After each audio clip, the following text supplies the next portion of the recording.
Yes. Dear colleagues, hello to everyone. Sorry for a little bit delay. We are just now will add all people to a group where they can present and we will start. So I just ask to wait for a few minutes. Шановні колеги, добрий день всім. Ми зараз додаємо всіх учасників, тому прошу подождати декілька хвилин. Можете поки що написати, з яких ви міст. Дякую вам.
Шановні колеги, дякую тим, хто приєднався. Ми ще декілька хвилин чекаємо, поки всі доєднаються, і будемо починати.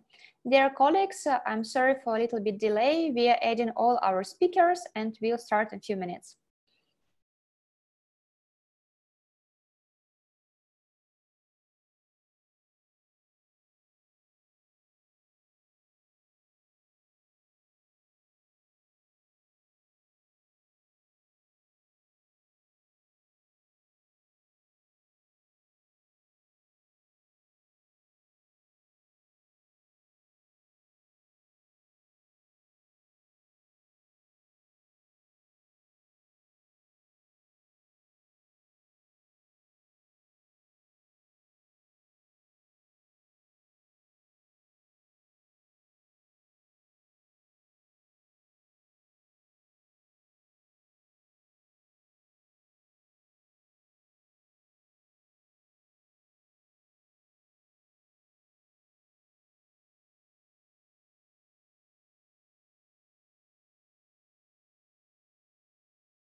Шановні колеги, ми дуже раді всіх вас вітати за невеличку затримку. Інколи, коли багато гостей, багато учасників, це технічно займає трошки часу. А для того, щоб приєднатися, ми чекаємо ще на одного спікера. Зараз технічно намагаємося його додати. А ми з вами потрохи будемо починати вже. Мене звати Д'якова Анастасія. Я радник з питань безпеки дітей в інтернеті при віце-прем'єр-міністрі, міністр цифрової трансформації, і також засновник освітнього проєкту «Стоп Секстинг» щодо захисту дітей від сексуального насильства в інтернеті. Для наших спікерів іноземних хочу відразу сказати про переклад. Ви можете його побачити внизу, вам треба обрати англійську мову. Для наших українських учасників хочу сказати, що вам треба буде обрати іспанську мову для того, щоб чути переклад на українську, коли ми дійдемо до презентації. Сьогодні ми з вами проводимо круглий стіл онлайн на тему «Аудит та розробка навчальних програм для суддів щодо насильства над дітьми в інтернеті». Це вже наш 4-й захід в рамках міжнародної онлайн-конференції «Діти та інтернет. Відповідь держави» для фахівців системи правоохоронних органів та державного сектору у сфері освіти та соціального захисту населення. Міжнародна онлайн-конференція відбувається за ініціативи уповноваженого президента України з прав дитини Миколи Кулеби в партнерстві з Абаролі Ukraine, Американська асоціація юристів, ініціатива з верховенства права, освітнім проєктом «Стоп Секстинг», а також громадською організацією «Служба порятунку дітей». Наш сьогоднішній захід відбувається у партнерстві зі школою суддів, а також ОБСЄ, Бюро демократичних інститутів і прав людини. Яка в нас сьогодні з вами програма? Ми з вами почнемо з вітального слова від уповноваженого з прав дитини, представника школи суддів, директора Американської асоціації юристів і також представника від ОБСЄ, Бюро демократичних інститутів і прав, а також представника від школи суддів.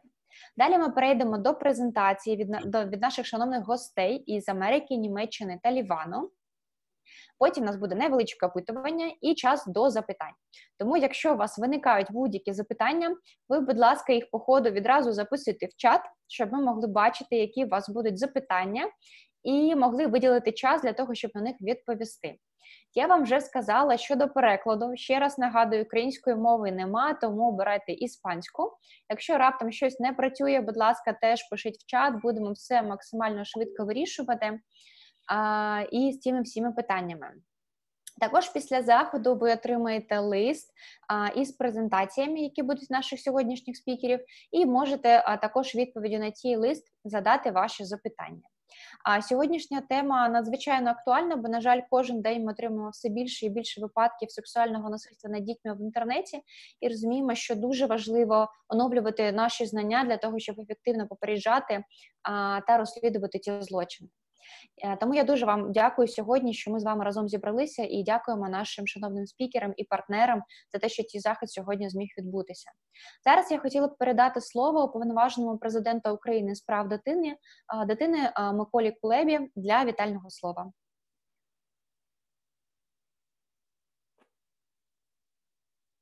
Так, вімкніть, будь ласка, звук, бо ми вас не чуємо.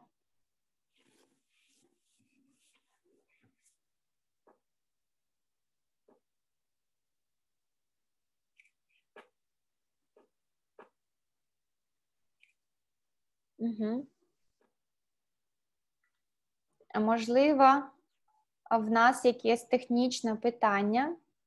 Микола Миколайович, можете, будь ласка, вимкнути звук і ще раз вимкнути його? Не хоче воно працювати. Окей, тоді я пропоную, якщо ви можете перезавантажити додаток і зайти ще раз за посиланням. А ми поки, якщо ви не проти, передамо вітальне слово Ольгі Анатоліївні для відкриття. Тому зараз, Ольга Анатоліївна, запрошуємо вас до вітального слова. Шаповалова Ольга Анатоліївна, начальник відділу підготовки викладачів, тренерів Національної школи суддів України, суддя Верховного суду України у відставці, кандидат юридичних наук і заслужений юрист України. Ольга Анатоліївна, передаємо вам слово. Так, мене чути добре? Так. Дуже приємно. Доброго дня, шановні колеги. По-перше, дозвольте подякувати за організацію такого надзвичайно важливого заходу.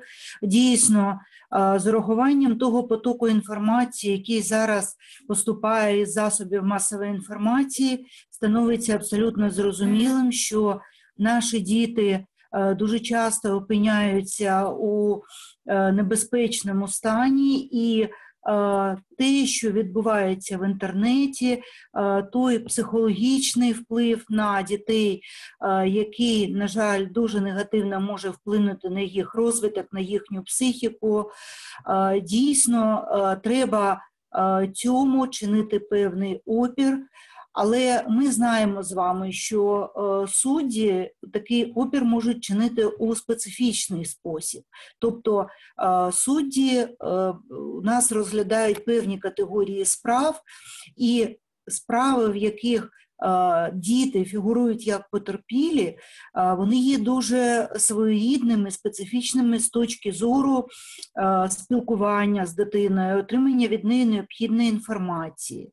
Саме для того Національна школа суддів України розробляє, створює тренінгові програми, де надає знання не виключно щодо юридичній площині, а і певні медичні аспекти, психологічні аспекти, які дозволяють найбільш якісно захистити дитину, яка опинилася у такій от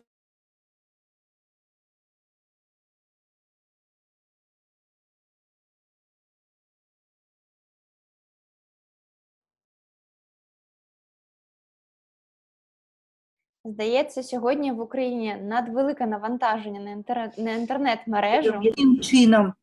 Я не дуже швидко говорю. Так, ось зараз, якщо ви можете почати ще півхвилинки до того, що ви казали, бо щось сталося з інтернетом, ми вас просто втратили. Тому якщо вам не складно ще раз повторити, буде я не знаю, я не можу відрахувати точно півхвилинки, але спробую повернутися до думки, яку вже намагалися донести.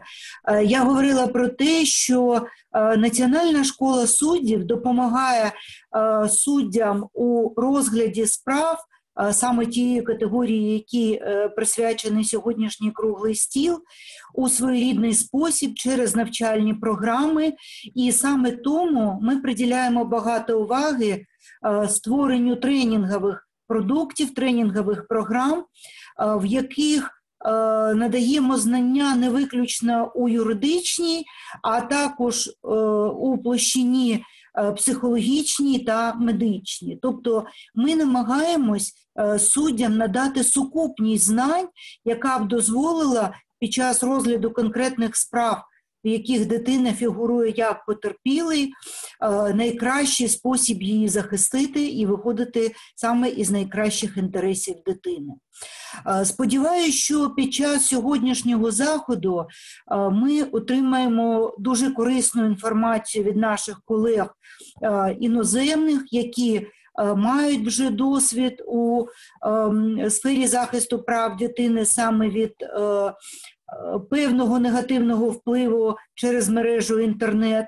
І в подальшому ми обов'язково це відтворимо у нашому тренінговому продукту, який буде використовуватися під час навчання суддів. Дякую. Успішної нам роботи. Дуже дякую вам, пані Ольга, за таку гарну і надихаючу промову. І зараз я хотіла би передати слово уповноваженому президенту України з прав дитини. Давайте спробуємо ще раз. Сподіваюся, що зараз у нас все запрацює. Ну, давайте спробуємо. Чи чутно мене? Так, так. Це я вже зайшов з телефону. Вітаємо. Дякую дуже всім.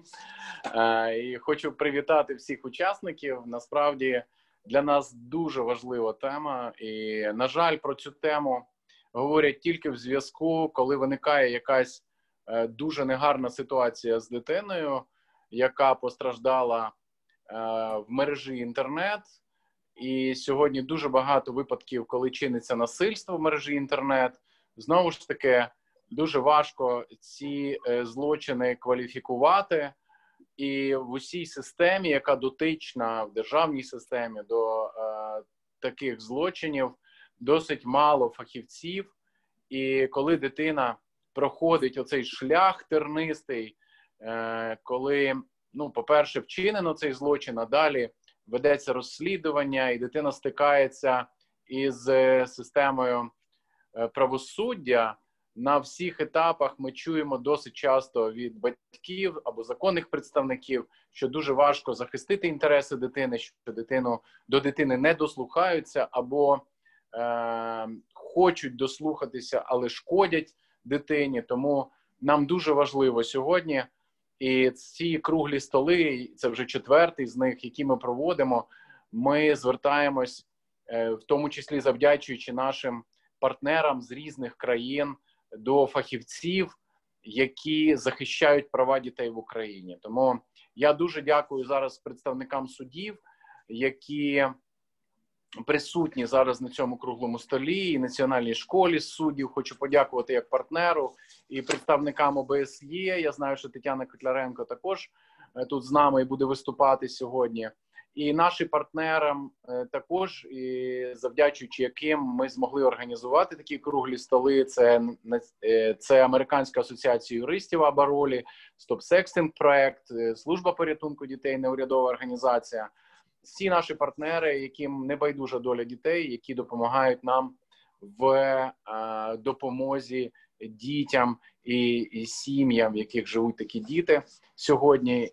І хотів ще загострити вашу увагу на тому, що вік дітей, які зазнають насильства, постійно зменшується з роками, тому що і доступ дітей зменшується до інтернету. Я маю на увазі, що якщо раніше там діти тільки з 15-13-річного віку мали доступ в інтернеті, я кажу про 30 років тому, то сьогодні дитина з народження вже бере девайс в руки, і, звісно, з початком комунікації в інтернеті з'являються і загрози, які на неї чатують.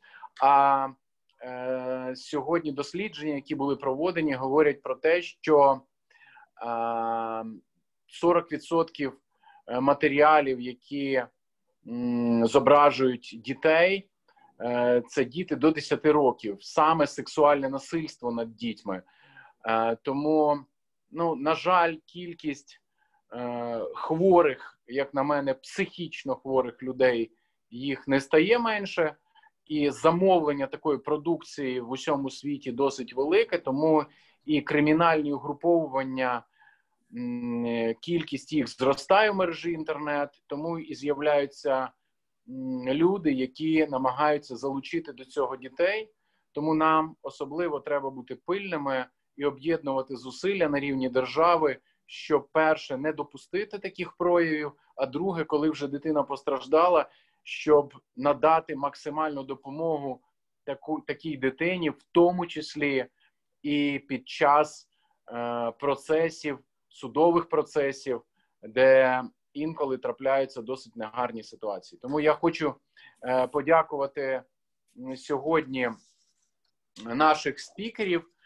Це і президент та виконавчий директор Американської оперативної групи з протидії торгівлі людьми Джеремі Еллам, судді з США, Німеччини та Лівану, це суддя Марія Сан-Педро Іглесіас, США, суддя Роберт Ланг, США, це суддя Ларен Білда, Німеччина, та суддя Ханя Хелве, Ліван. Ви всіх їх сьогодні почуєте і будете мати змогу, можливо, отримати відповіді на яких з ваших питань. Як правило, у нас на круглих столах по завершенню дуже багато питань. Тому запрошую до роботи, співпраці і сподіваюся, що ми зможемо з вами захистити максимально наших українських дітей. Дякую вам. Дякую вам за вітальне слово. І далі хотіла б запросити до вітального слова нашого партнера, директора Американської асоціації юристів і ініціативи з верховенства права Абаролі в Україні Дмитро Філіпенко. Будь ласка. Шановні друзі, доброго дня. Я радий всіх вітати на нашому черговому сьогоднішньому круглому столі. Мені дуже приємно, що ми маємо нагоду такої співпраці з уповноваженим президента з прав дитини, з Міністерством цифрової трансформації, з школою суддів України, з якою ми маємо давню та довгу історію співпраці протягом минулих років імплементації програм міжнародної технічної допомоги. І також мені дуже приємно, що шановні американські судді знайшли можливість приєднатися до нас в таку ранню годину по американському часу. В рамках програми, яку ми наразі впроваджуємо в Україні, що називається «Інтернет свободи в Україні», ми зрозуміли, що інтернет свободи – це не лише свободи, а це і додаткові ризики, на які наражаються учасники онлайн-середовища. І як вірно зазначив пан Микола в своїй промові, зараз з часом вік користувачів онлайн та інтернет-послуг лише зменшується. На своєму досвіді, маючи 3 дітей, я можу сказати, що це інколи вражає наше покоління, коли, звісно, майже з самого народження людина опиняється в інтернеті, не маючи якихось запобіжників чи розуміння того, що з нею може відбутися. І тому мені здається, що саме судова практика, і здебільшого судова практика Сполучених Штатів Америки в цьому сенсі може стати в нагоді і для України. Тому я радий вітати всіх учасників. В мене дуже великі сподівання на сьогоднішній круглий стіл. І я з задоволенням приймаю в ньому участь і вважаю, що це одне з найефективніших засобів саме поширення досвіду, позитивного досвіду, і та можливість, яку ми маємо завдяки онлайн-послугам, саме ділитись корисними та ефективними практиками протидії, в тому числі сексуальному насильству над дітьми в інтернеті.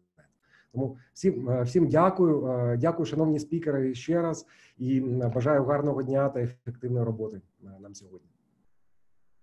Дуже вам дякую за вітальне слово. І тоді зараз у нас до вітального слова буде запрошена людина, яка в нас далі буде модератором.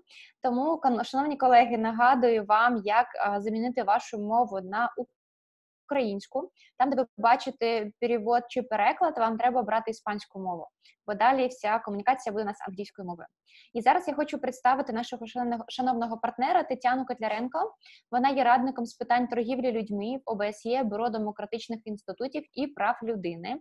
І Тетяна в нас сьогодні буде модератором серед наших шановних спікерів. Тетяна, передаю вам слово. Thank you so much, Anastasia. I would like to recognize American Bar Association, and also once again thank the American presenters here for getting up very early to participate in this very important event. Just as a background, because we are having this meeting now during the COVID-19 times, and we need to put all of this into perspective. The pandemic highlights the dynamics of trafficking for sexual exploitation, particularly impacting women and children. And this is currently shifting from the more traditional forms of exploitation to various forms of trafficking online and exploitation online. Some evidence of trafficking for the purpose of production of pornography, especially child sexual exploitation, child sexual abuse materials, has already been reported in the media.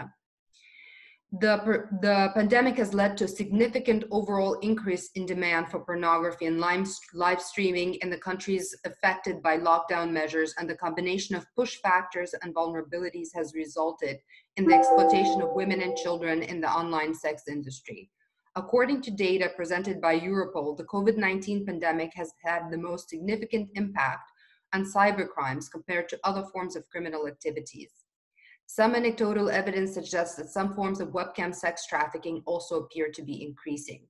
The shift towards the internet is closely linked to additional privacy risks for individuals concerned, making them more vulnerable to blackmail and further exploitation. The increased demand for child sexual abuse material is exacerbating the sexual exploitation of children. During the period of emergency measures, there have been an increased number of reports of child abuse, including new ways to sexually exploit and abuse children, such as live streaming child sexual abuse or the establishment of delivery or drive-through services. Isolation with potential perpetrators can be an additional risk factor for children to become victims of trafficking, especially for the purpose of sexual exploitation. Additionally, remote working amid the COVID-19 outbreak gives abusers new ways to target people online to both generate demand and to groom vulnerable children. This is supported by the survey results of a recent report released by my office jointly with UN Women. And we have surveyed over 100 countries actually, and some of the survey results state actually that many children have been targeted online, 1 in 10 actually. Moreover, there are reports of increased grooming and exploitation of children online through gaming sites and social media platforms by sexual predators during the emergency measures, as children have to stay home and the demand for pornography has risen. International and national law enforcement agencies, including Europol and the United States Federal Bureau of Investigations, are warning about the increased risk of sexual exploitation on the internet and signs of child abuse or child trafficking. Available information indicates a growth of demand for child sexual abuse material and growth of child sexual abuse material and online exploitation, especially through the use of live streams since the beginning of the COVID-19 pandemic. Technology companies using automated tools to detect child abuse content based on previously categorized material are struggling to identify new uncategorized data and are further constrained by the impact of the pandemic due to the lack of capacity. At the same time, distributors of child sexual abuse material are constantly developing sophisticated cross-platform strategies in coded language to evade detection and using popular platforms to attract audiences, diverting interested consumers to private channels for access to the material. In this regard, Australian authorities reported the identification of an online grooming material shared by perpetrators. A number of European countries reported an increase of online child sexual abuse material during the COVID-19 pandemic, as well as attempts to access illegal materials online. At the same time, other regions also recorded an increase of these indicators.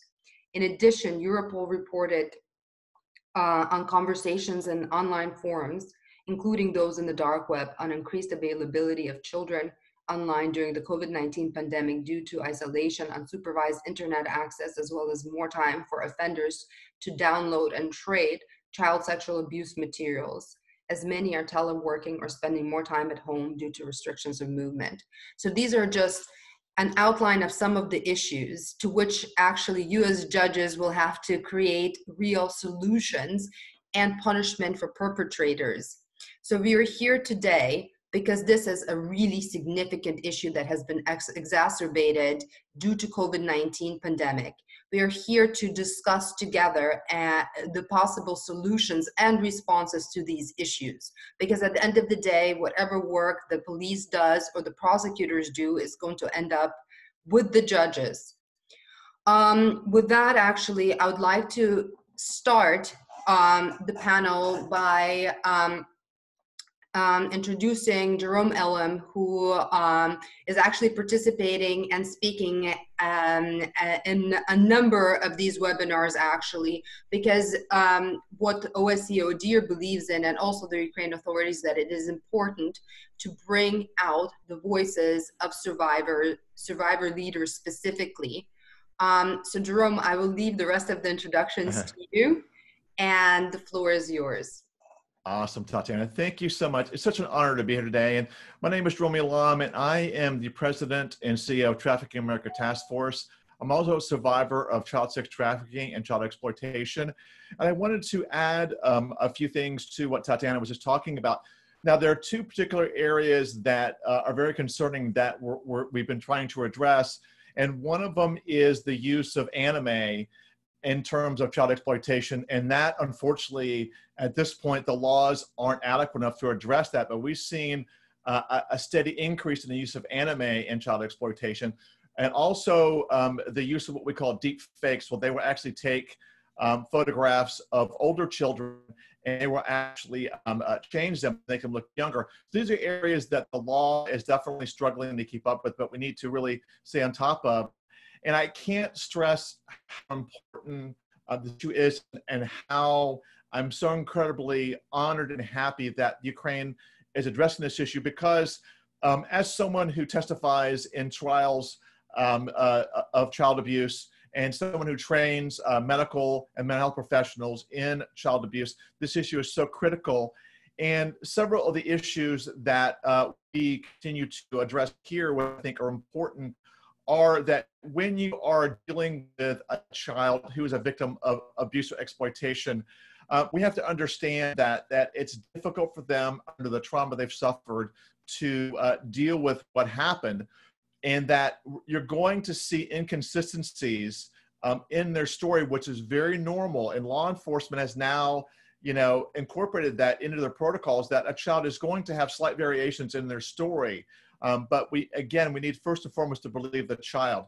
Secondly, we need to look at supporting that child through this entire process. In addition, supporting a parent who's actually there for the child, so they can have, the strength to get through this particular situation. Because one of the things that we see quite frequently is can be overwhelming, and you've got to have that child protected and feel like that they're actually acknowledged and empowered. Because one of the techniques that we see used quite frequently in court is that when a child does come forward with accusations of abuse, there is immediately, they're labeled as being coached by either a family member or a therapist. And so we've got to work around that and make sure that we validate what the child is saying, but we also find ways to make the child feel comfortable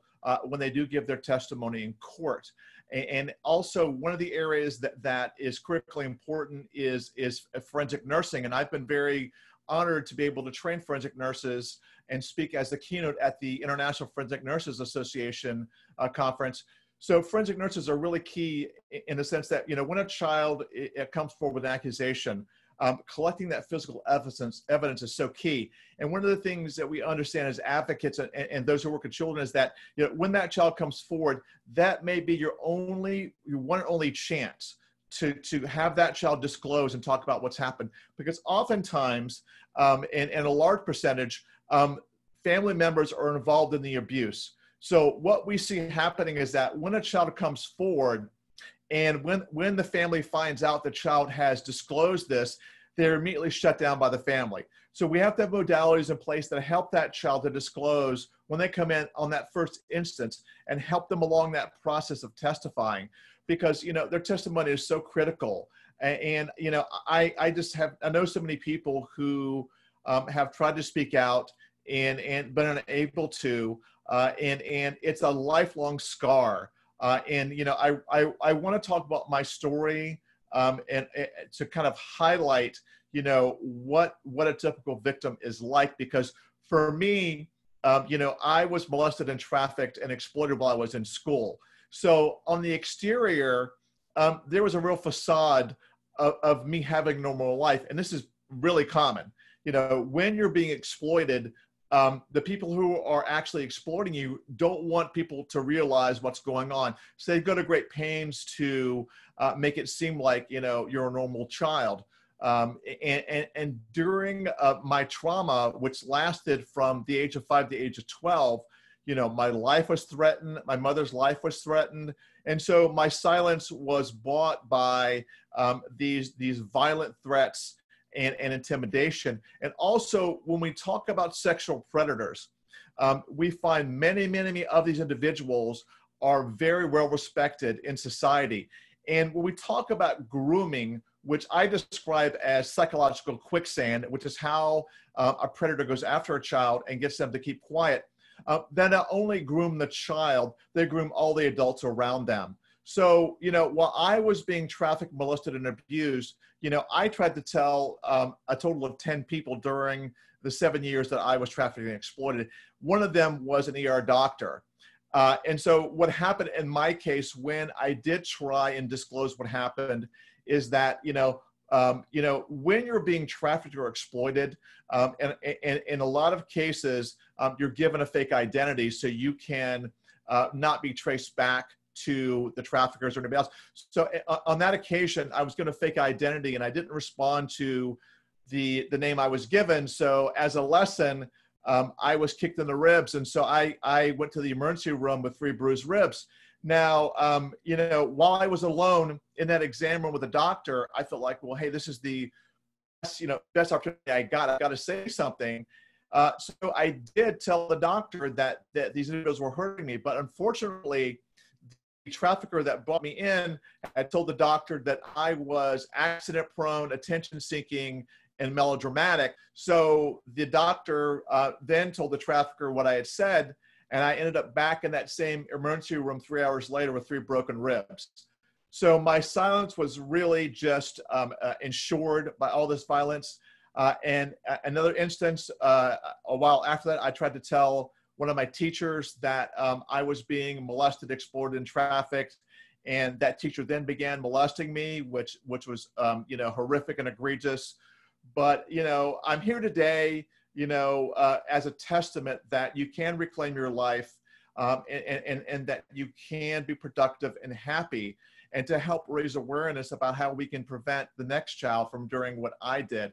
Because the only way that I escaped my situation of being trafficked was, you know, at the age of 12, you know, I had tried to speak out, you know, over all these years, no one listened. So I felt incredibly hopeless. So I went to my mother's medicine cabinet. I got a bottle of sleeping pills. I went to the liquor cabinet. I got a bottle of vodka. I went to my mother's rose garden, which, you know, she cared more about the roses than she did me. And I took the sleeping pills and drank the vodka and laid down on the warm earth. And you know, for once in my life, I began to feel a sense of peace that I'd never had. Now, as I drifted off to sleep, you know, I tell people, you know, I heard a voice speak to me and it said, you know, your time on earth isn't done. You need to go back and fight for every child who suffered as you have. And I woke up in the emergency room, and I'd been gone for a total of 3 minutes, but it was a nurse who was actually in the emergency room at the time who recognized that I had been a victim of abuse, and she was able to alert social services as to what was happening. And so that day I escaped the hell that I had been enduring, you know, as a victim of child exploitation and sex trafficking. Now, a lot of victims are not so lucky, and the rates of survival for victims of trafficking and exploitation are pretty grim.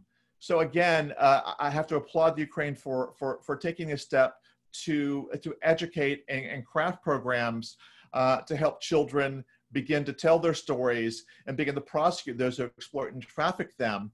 And again, you know, incorporating, you know, forensic nurses and mental health professionals in this process is so key, because they, especially social workers, because they are on the front lines.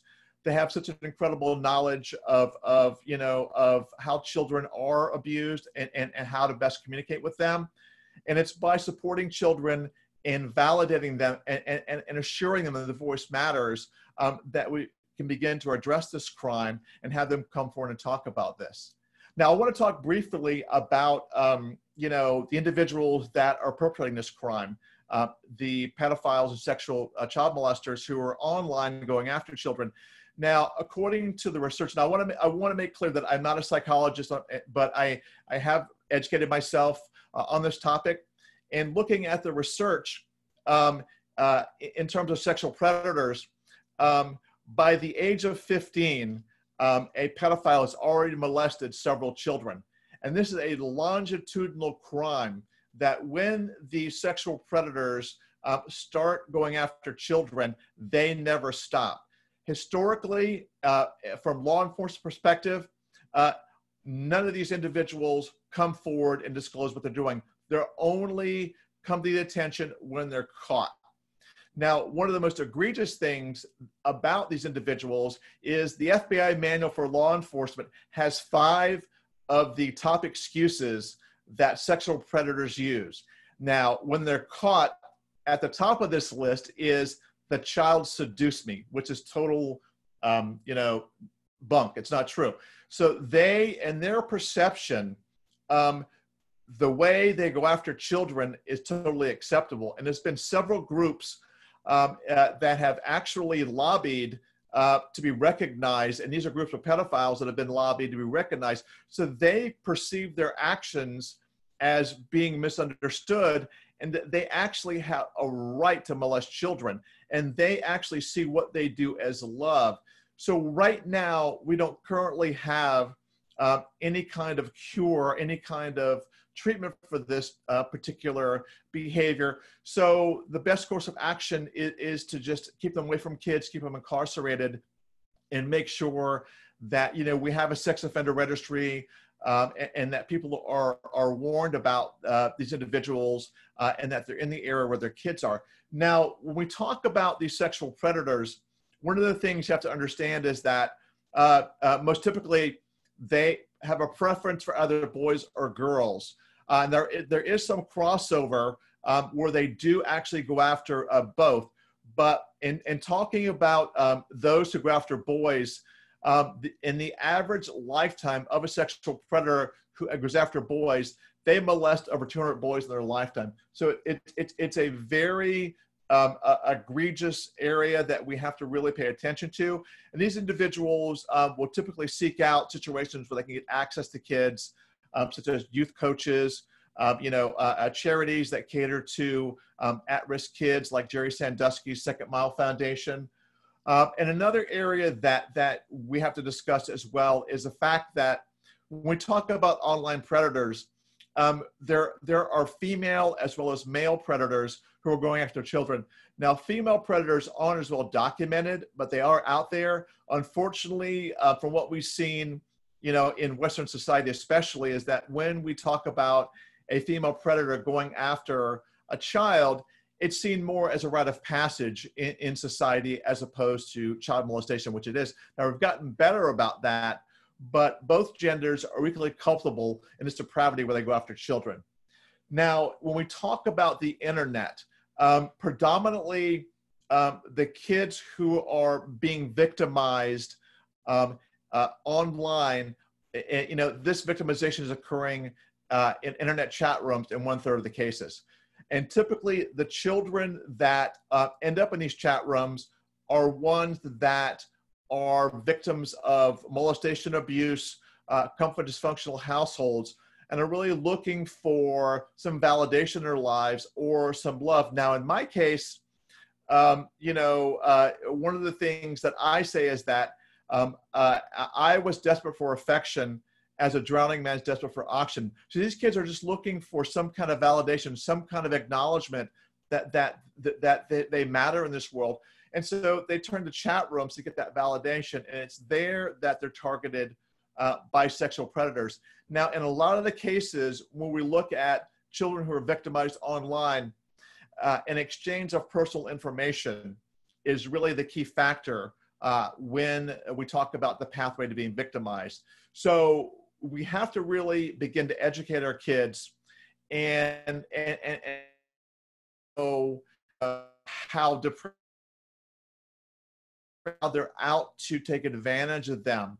Now, it's important to talk to in an age-appropriate manner when we're addressing the topic of online abuse, because we really have to make sure that we're talking to children at a level they understand, but at a level we're not trying to, disempower them. We have to empower kids to be our partners in fighting this. And again, one of the areas in addition that we have to talk about is the concept of healthy relationships. Now, in a lot of the cases, in terms of online abuse, kids are just, at age 12, 13, 14, 15, going up, they become sexually curious. And many of these kids turn to the internet to get their answers. And this is where they're actually victimized. So if we're going to attack this problem, address this problem, we've got to approach it at many different levels. And one of the key ones is educate our children. So we've got to begin to educate our children about what healthy relationships is. And that's one of the things that my organization does, is we talk to kids about, how to have a healthy relationship and not get lured into the trap of pornography, which is so rampant on the internet. And kids get lured into exploitation by exposure to pornography. And it doesn't matter how many parental filters you have on. Oftentimes pornographers are so skilled at getting this material to children that it will come up in a search, for instance, for Elmo on Google, you'll get pornography coming up. So it's about educating our children, but also partnering with big tech, with Google and others, to help put programs in place that protect our children, educate them, because it's only through education that we're going to circumvent this problem and begin to protect our children. Now, again, as Tatiana so eloquently mentioned, COVID has really forced us to kind of rewrite the handbook on how we address child exploitation, because in most cases, peer-to-peer relationships is how children learn about healthy relationships and other topics. And with the advent of the COVID pandemic, when children are isolated, again, their curiosity leads them to go on the internet and then be targeted for victimization. Now, there are patterns that have been identified for online behaviors that put kids at risk. And they are the following: interacting online with unknown people, having unknown people on a buddy list, talking online to unknown people about sex, seeking pornography online, and rude or nasty behavior. Again, as the number of different types of these behavior increase, so do the odds of online interpersonal victimization. And they found that kids who fit at least five of these profiles were 11 times more likely to report they had been sexually victimized online. Now let's talk about solutions. We can definitely win this fight working together and working together as a global community. And one of the things that we have to do, again, is begin education. Now, in the United States, we have state-mandated education on child abuse. And in my state, Florida, we also have state-mandated education on human trafficking. So I am an educator, and I go into schools and I speak to middle and high school students about the risk of online exploitation and about the risk of being trafficked. So again, developing these programs where we go in and speak to kids in schools is so key in terms of prevention, because they are targeted in so many ways. And I think that so many of them feel so confused and so vulnerable, but they're unable to talk about that with their parents. And again, I think, myself, I've been so incredibly honored as a survivor to talk about these issues and to let kids know that, that it's okay, that there's no shame and there's no fear, because those two things, shame and fear, are what keep victims from speaking out. And typically only 1 in 20 victims of abuse or exploitation speak out about what happened to them. So I'm very honored to be able to go out and discuss this and talk about it and let kids know, especially in terms of male victims, because as males, we're really hamstrung by our egos in terms of speaking out.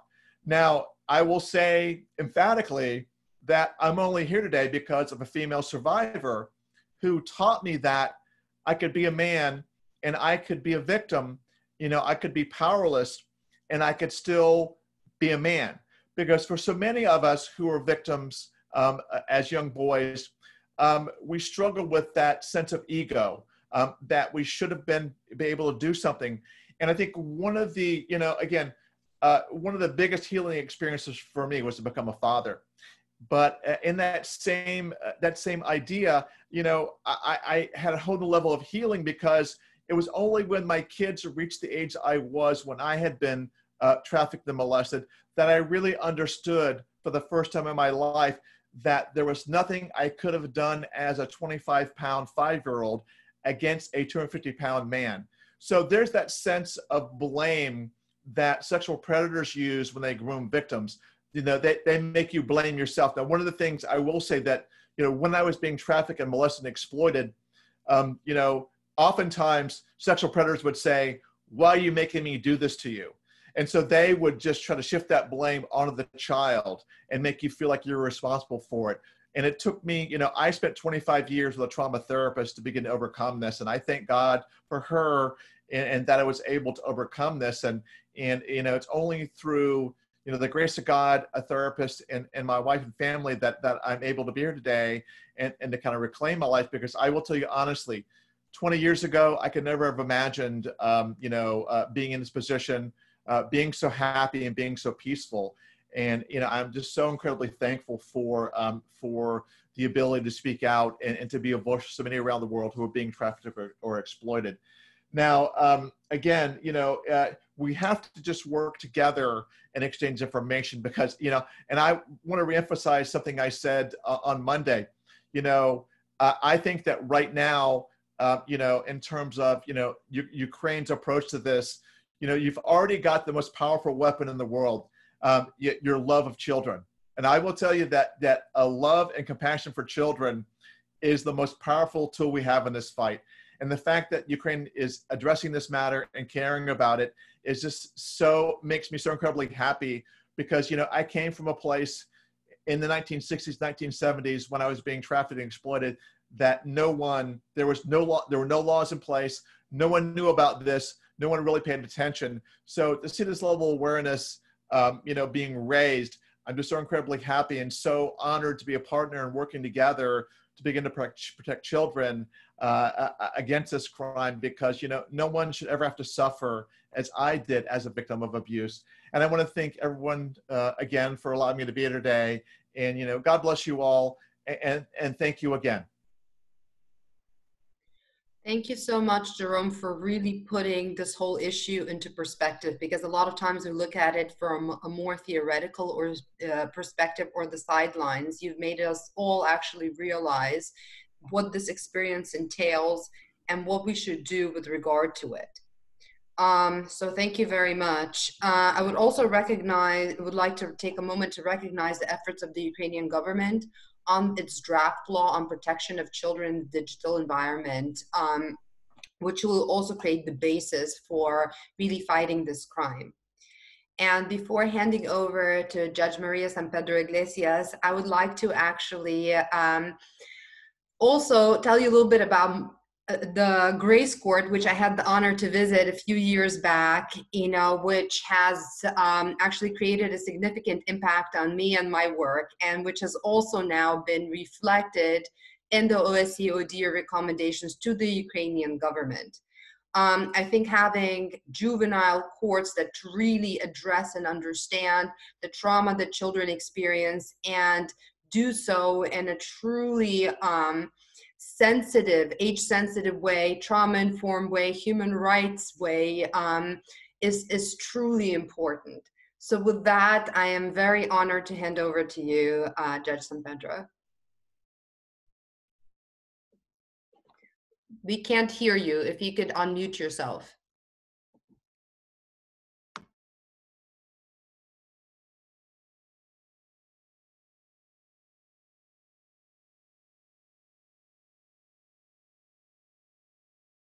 We still cannot hear you. If you could check. Maybe it's valuable as well to restart again, as we had this problem with Nikolai. Maybe it's the same problem. Could it be? Just open your link again, because in case with Nikolai it works, so maybe it's the same problem. Just Tatiana, I'm so sorry. Is it possible to move to our next speaker, and we will try to help Maria with connection during this period of time? Can we do so? Sure, I think that should be possible. And then yeah. I will contact with Maria now, okay? Okay, perfect. So with that, actually, we would move to Judge Robert Lung, if he's ready with his presentation. And I would just like to actually mark his true passion on these issues that has greatly impressed me, and as well his experience on the U.S. Presidential Advisory Council for Survivors. So with that, I would like to hand over to you, Judge Lung. Hopefully my sound is working. If you can give me a thumbs up or an indication you can hear me, We can hear you perfectly. Okay, good. It's been a little strange on this webinar. The only word I can recognize is American, and of course, right now that makes me a little nervous, but hopefully that'll change soon. I want to thank first Maximilian, and I'm sorry, I don't know how to pronounce your name because I've never heard it pronounced yet, but I appreciate your inviting me on such short notice. I also wanted to recognize the Organization for Security and Cooperation in Europe and the Office for Democratic Institutions and Human Rights for doing this webinar. I'll tell you, as I'm sure Jerome would tell you, we give presentations all over the country and internationally, and when COVID hit, boy, everything in the world shut down. Absolutely every conference was canceled. The U.S. Advisory Council was set to release its report in person April 2nd. That was canceled. Conferences, even in Colorado, the judicial conference itself, where we get our education every year, has been converted, thankfully, to virtual, but only one day. So it's quite a remarkable accomplishment that your organization and the Ukraine have come together to create this presentation and this panel, given COVID and that everybody else in the world is shutting down. I did put together a PowerPoint just so that if it could be translated and shown on the screen. I don't know how you all could do that, if you can do that. Just so that there's always visual learners versus auditory learners. So I try and present materials to both sides or both types of learners. I am a district court judge in Colorado. I've been on the bench for 17 years. I was appointed to the National Advisory Committee on the Sex Trafficking of Children and Youth in the United States in 2017. I was appointed to the U.S. Advisory Council on Human Trafficking in 2018. I serve as consultant for the Department of Justice, the State Department, and the Administration for Children and Families. I also serve as a survivor consultant for the National Center for Missing and Exploited Children, which I just call NCMEC because acronyms are easier when the title is that long. And I am a survivor, although that's not what I generally focus on. But I was a survivor of child sex trafficking, child abuse, and exploitation in my youth. I have just a few talking points, and I'll try and keep it brief because I'm looking forward to hearing from the good judge herself. The one thing I would tell you in approaching this issue, online child abuse, is that this shouldn't be your only training. My hope is that every member in the audience will take back the information they learn here and initiate training in their own jurisdiction to continue to share the information, because that is one of the more powerful ways of combating this, is to educate everyone as much as possible, and in particular in the judiciary. And if you do so, to keep in mind whether you have a general audience or a specific audience. When I'm presenting to a large group of judges, I keep things on a more intro level of information, what I call level 101, or the basic information, and versus if I'm training judges that are specifically assigned to juvenile or Department of Human Services cases, social welfare cases, then I use a more advanced training. So definitely just know your audience. Regardless of the audience, I think that one of your efforts needs to be that you're trauma-informed and victim-informed. Those are two distinctly different things, but they're important for you to know, because it will help you be a better judge in your courtroom if you have youth that have been abused or exploited or trafficked, to be able to understand their experience and to understand their presentation, essentially. I myself had to learn this and struggle with this when I was working with youth in my courtrooms. I presided over cases that involved trafficked youth, abused youth, and thinking that doing the same old thing is going to just work for you. It won't. These youth that have experienced exploitation will, there is the presentation. I think that's the first page. I think I'm on the third page at this point. The youth will need to have, you'll need to have a different way of addressing or engaging with exploited or abused youth, and understand that their trauma is impacting them in the moment. Even though you can try and create as receptive a courtroom or a setting as possible, they'll be struggling with their trafficking or exploitation experiences in the moment while you're engaging with them. So being mindful that if you're starting to see what we call the 1,000-yard stare, that they are starting to disconnect, you can create a courtroom where there are ways to help youth, witnesses, or victims stay grounded. And these are ways that I use in my courtroom Simple things, handing them a glass of cold water, just the touch of a glass of cold water on their hand can help sort of reset the brain. We've used aromatherapy oils before in our courtrooms.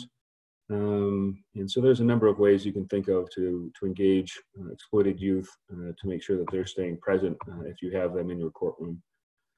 One of the other things I'll touch on, and I'm just going to be brief because this is the same as I mentioned for Jerome. I could speak and give presentations for an hour or 2 hours or more, and I'm talking for 10 or 15 minutes this morning instead. Well, morning for me, afternoon for you.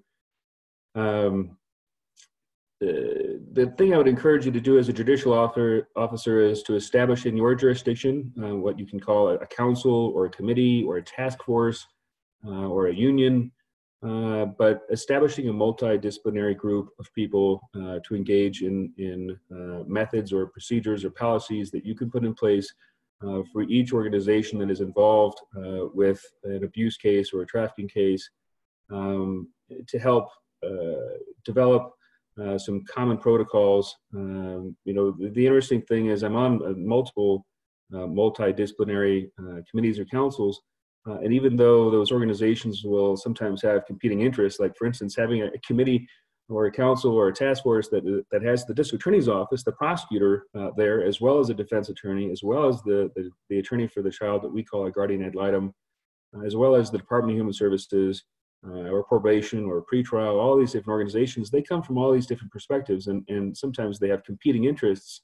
But when you put to focus that the goal is child safety, rescuing abused youth, preventing trafficking, then they can come together. They'll still represent their distinct differences, and oftentimes you'll have disputes and arguments even. But as long as your common goal remains child safety, then the use of a multidisciplinary council, committee, or task force, whatever you want to call it, is very effective. And I'll tell you from experience, forming one as a judge, when a judge calls attorneys or caseworkers or professionals and says, I'm forming this group, I want you to join us, you may not be surprised, or maybe you will be surprised. They're very receptive when a judge reaches out to a group of people and says, I think we should do this, let's make this a focus. I think you'll find that even though there are lots of competing interests, they all will join your task force and can help create policies and procedures that will increase your courtroom, your policy, your process for these cases to be more trauma-informed, more youth-informed, more victim-informed, and more effective when you are that way. Some other talking points I would address where as Jerome had covered, there's a great deal, obviously, with everything going online because of COVID, or at least the online use being more emphasized. You need to be aware of where this abuse can be occurring. Obviously, the adult sites being accessed by youth is certainly a possibility. But what we've seen is occurring is that the abusers, the perpetrators, the traffickers are trying to access children in child and youth-oriented sites. So obviously, social media, Facebook seems like it's not quite as popular with the youth. TikTok, while it's still legal, is one way. The other programs, Twitter and Instagram are other ways of accessing youth. And in particular, what we've seen a lot of is access, or preferred as accessing youth by gaming platforms and programs. And so, with the kids that are getting online and using Xbox or PlayStation or even games on their phones like Roblox, or Switch. I don't know if you all have that. That's the Nintendo Switch. It's basically a miniature computer with a camera, with video, with audio, and children are accessing video games, and then the perpetrators that are trying to manipulate them and perpetrate on them, even by just getting a youth to expose themselves, hey, take off your shirt, seems harmless to a child who doesn't know what's happening. But that's the beginning of the exploitation. And the same as Jerome said, trying to get any kind of personal information, hey, give me your email address, or where do you go to school, some things that are harmless. You need to have this online safety education for your youth. But the concern is that the perpetrators, knowing that children are using the internet far more often, children can be accessed through these video games. Roblox and Minecraft seem really simple, but they do actually have the ability to have some communication or contact between complete strangers. Children think, oh, we're just playing a game, and then it ends up far worse. And the forms of online abuse, it's that manipulation, that trying to get a youth to do something they shouldn't be doing, or trying to get a youth to do something that they could be doing or should be doing. So, you know, shouldn't be exposing themselves, shouldn't be giving personal information, should be telling their parents, should be reaching out to a trusted adult. And the manipulation is just to try and prevent that from happening, or to force that to happen if it's exploitation. And so what you're working against is this trust, distrust.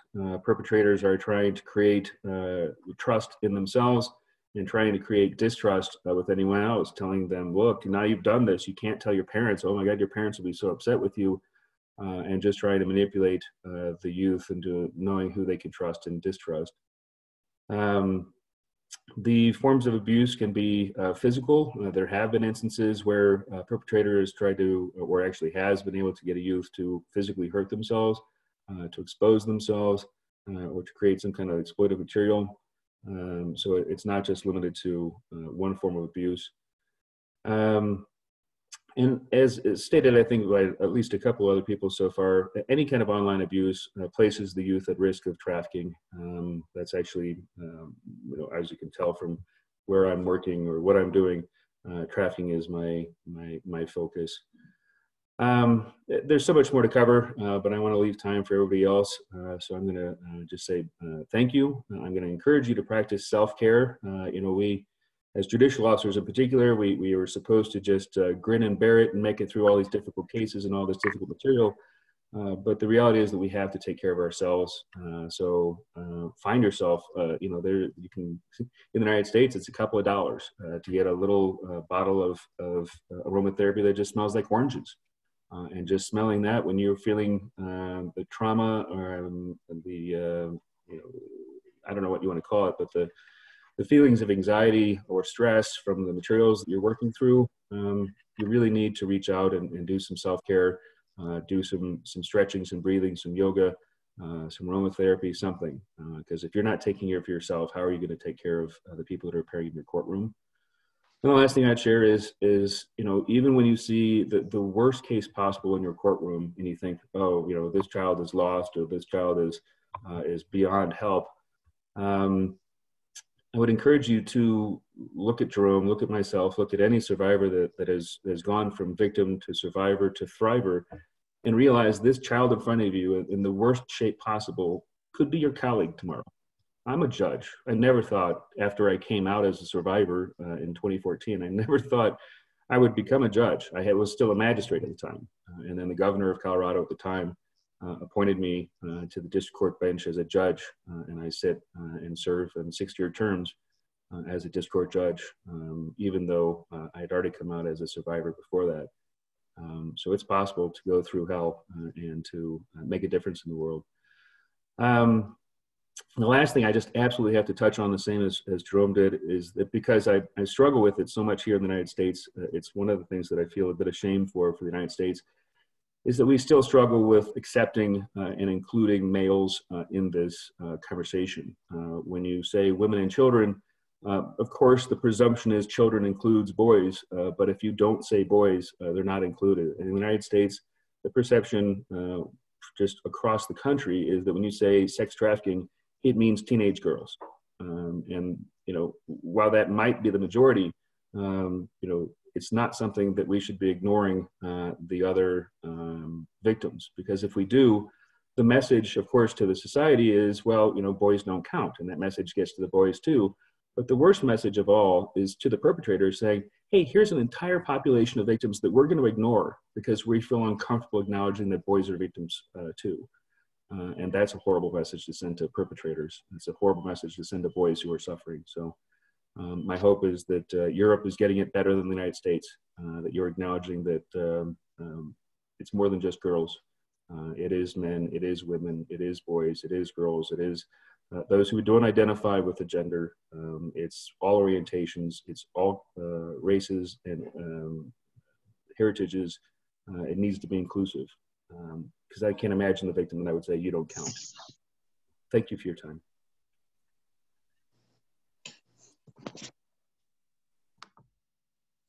Thank you so much, Judge Long, for especially highlighting the situation of boys who are completely unrecognized, not just in the US, but all across the world on this issue. And furthermore, not just unrecognized, but when recognized, highly stigmatized. So I think this is actually crucially important, whether in US or Ukraine, to recognize, to work on, especially for judges actually as well. Without further ado, I would like to hand over to Judge San Pedro for her presentation. Okay, can you hear me? Perfectly. Oh, good. Oh, good. Good morning, and thank you for this opportunity. I had to go on my phone. I don't understand what was happening because it said I was not muted, but whatever, we're here. Okay, so what we have done in South Florida is, in response to the amount of human trafficking, because unfortunately, something that we don't like to brag about, but Dade County is number 3 in the nation for human trafficking, is in 2016, I, along with the people that wanted to get involved in it, we created what was known as Grace Court. We came up with the name of Grace Court because we wanted to avoid the stigma of calling it human trafficking court or something to that effect. I did not want the girls to feel, or the boys, but he's right. Unfortunately, we are all like predisposed to say girls because they are the ones that identify more, but it is not to say that boys are not included. But we did not want to identify the children as victims, but rather as survivors. And therefore, we came up with the name of Grace Court, which stood for Growth, Recovery, Advance, Courage, and Empowerment. And its mission really in 2016, as it is today, I no longer run it, but the court continues to survive. Its mission was to serve children that came into the court system under Chapter 39, which is our dependency statute, or Chapter 985, which was the delinquency statute, or is the delinquency statute. It is a specialized court that provides its victim survivors with comprehensive services and the support to recover. Its hope is to give the children a successful transition to independence, to have them lead healthy lives, both physically, mentally, and emotionally. We tried very hard to train other judges, to train the attorneys, the guardian ad litems, the clerks, the bailiff, everybody that you can think of, so that they would use in court trauma-informed language. For example, if we asked a child to go take a drug test, if it came back positive, as usually it did, we would not scold the child or tell the child that they were dirty, but rather change the language to, I see that you are positive for cocaine. What's going on in your life? How can we help you to get you out of this? And therefore, everybody's tried to be more informed when we spoke to the children. We had survivor advocates in court so that the kids had someone to turn to, someone that had lived their life. Because as much as I tried to be cool and talk to them and try and understand, I have never been exposed to it. With the survivor mentors, they had been there, done that, and they could talk the language with the children. They could make the children feel someone does understand me and no one is shaming me. We also had modifications to the physical environments that the children were involved with. For example, everybody was trained in court. As I said earlier, we had a little waiting room, for lack of a better word, before you went to court that would have magazines, coloring books, stress balls. We all needed stress balls. We had pet therapy in court.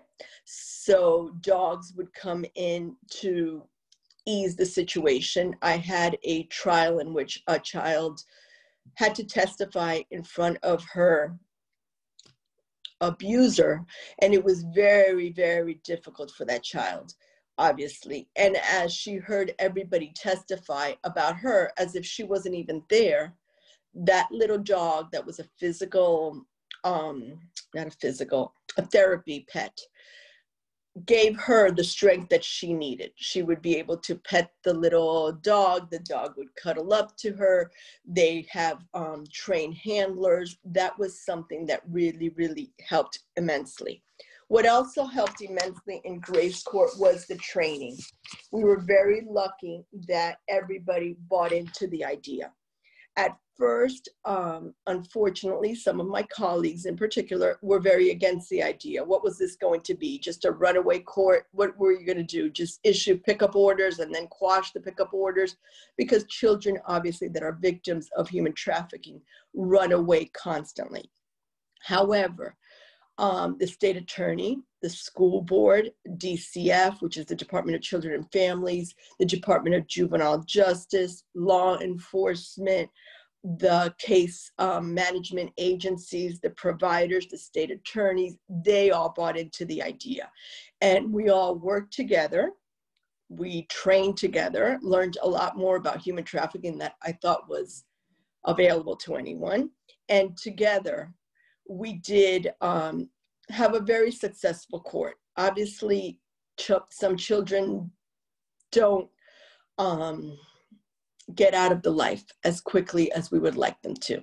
Some children are very hard to reach. Some children will tell you off in court, whatever, be defiant, be rude, tell you everything you never thought you would hear. And we didn't give up. And at the end of the day, I would say that most kids got a lot out of it and were able to lead a more productive life and call themselves a survivor, which was obviously extremely important. The state attorney also in Dade County helped us immensely. They created what was called a child plan recovery system, and we would have task meetings about once a month in which we would discuss individually each and every child that was on runaway status. And together with all the different agencies that would deal with the child, whether it was her public defender as well as the state attorney, if she was in foster care or he was in foster care, the foster parents, together we would discuss the signs that the child was showing, where the child likes to hang out, what the child liked to do, and we would try and recover the child. We would also have what is called multidisciplinary staffing, in which everybody that had any involvement whatsoever with the child, except for the judge, obviously, would get together at these staffings to discuss the child, so that it was not, as many things are in dependency court, simply a cookie cutter services for that child. Tried very, very hard to give that child the services that they needed for whatever it is they were suffering. Every human trafficking victim is different.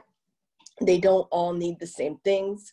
Another problem that exists greatly in dependency court, at least in Miami, and I would assume everywhere, is the rotating door of therapists and case managers.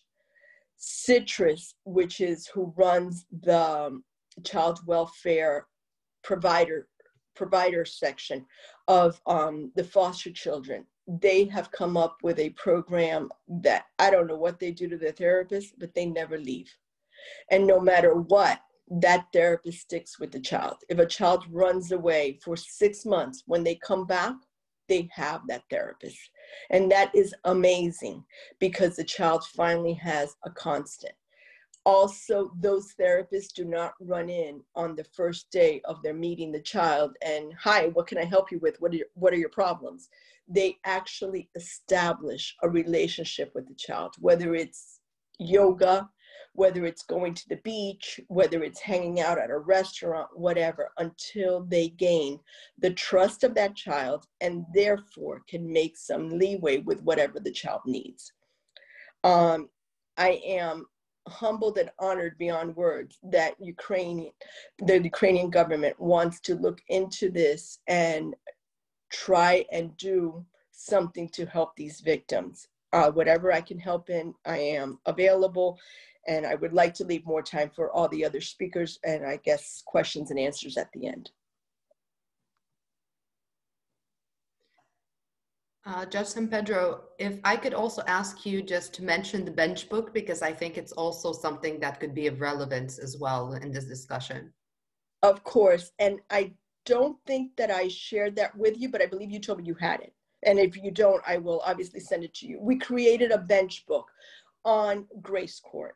It's over 250 pages long. I created it along with an intern that I had, and it goes into specifics as to the services, as well as to analyzing human trafficking, analyzing what the victims go through. It goes through the statutes. Obviously, everything is not relevant for every jurisdiction, but almost every jurisdiction, I would say, has something at least comparable.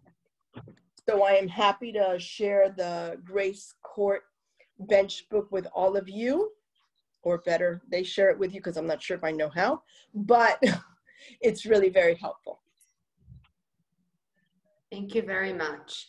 You're very welcome.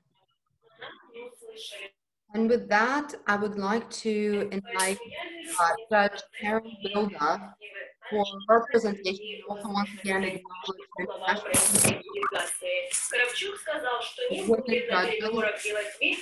Шановні колеги, в когось у нас не вимкнений мікрофон і просимо організатора зам'ютити когось, щоб ми побачили. Колеги, бачите, це можливо Ольга в нас ще побачила. Зараз одну секундочку ми вирішимо це питання. Все, є, вибачте, можемо продовжувати. Thank you very much, Anastasia.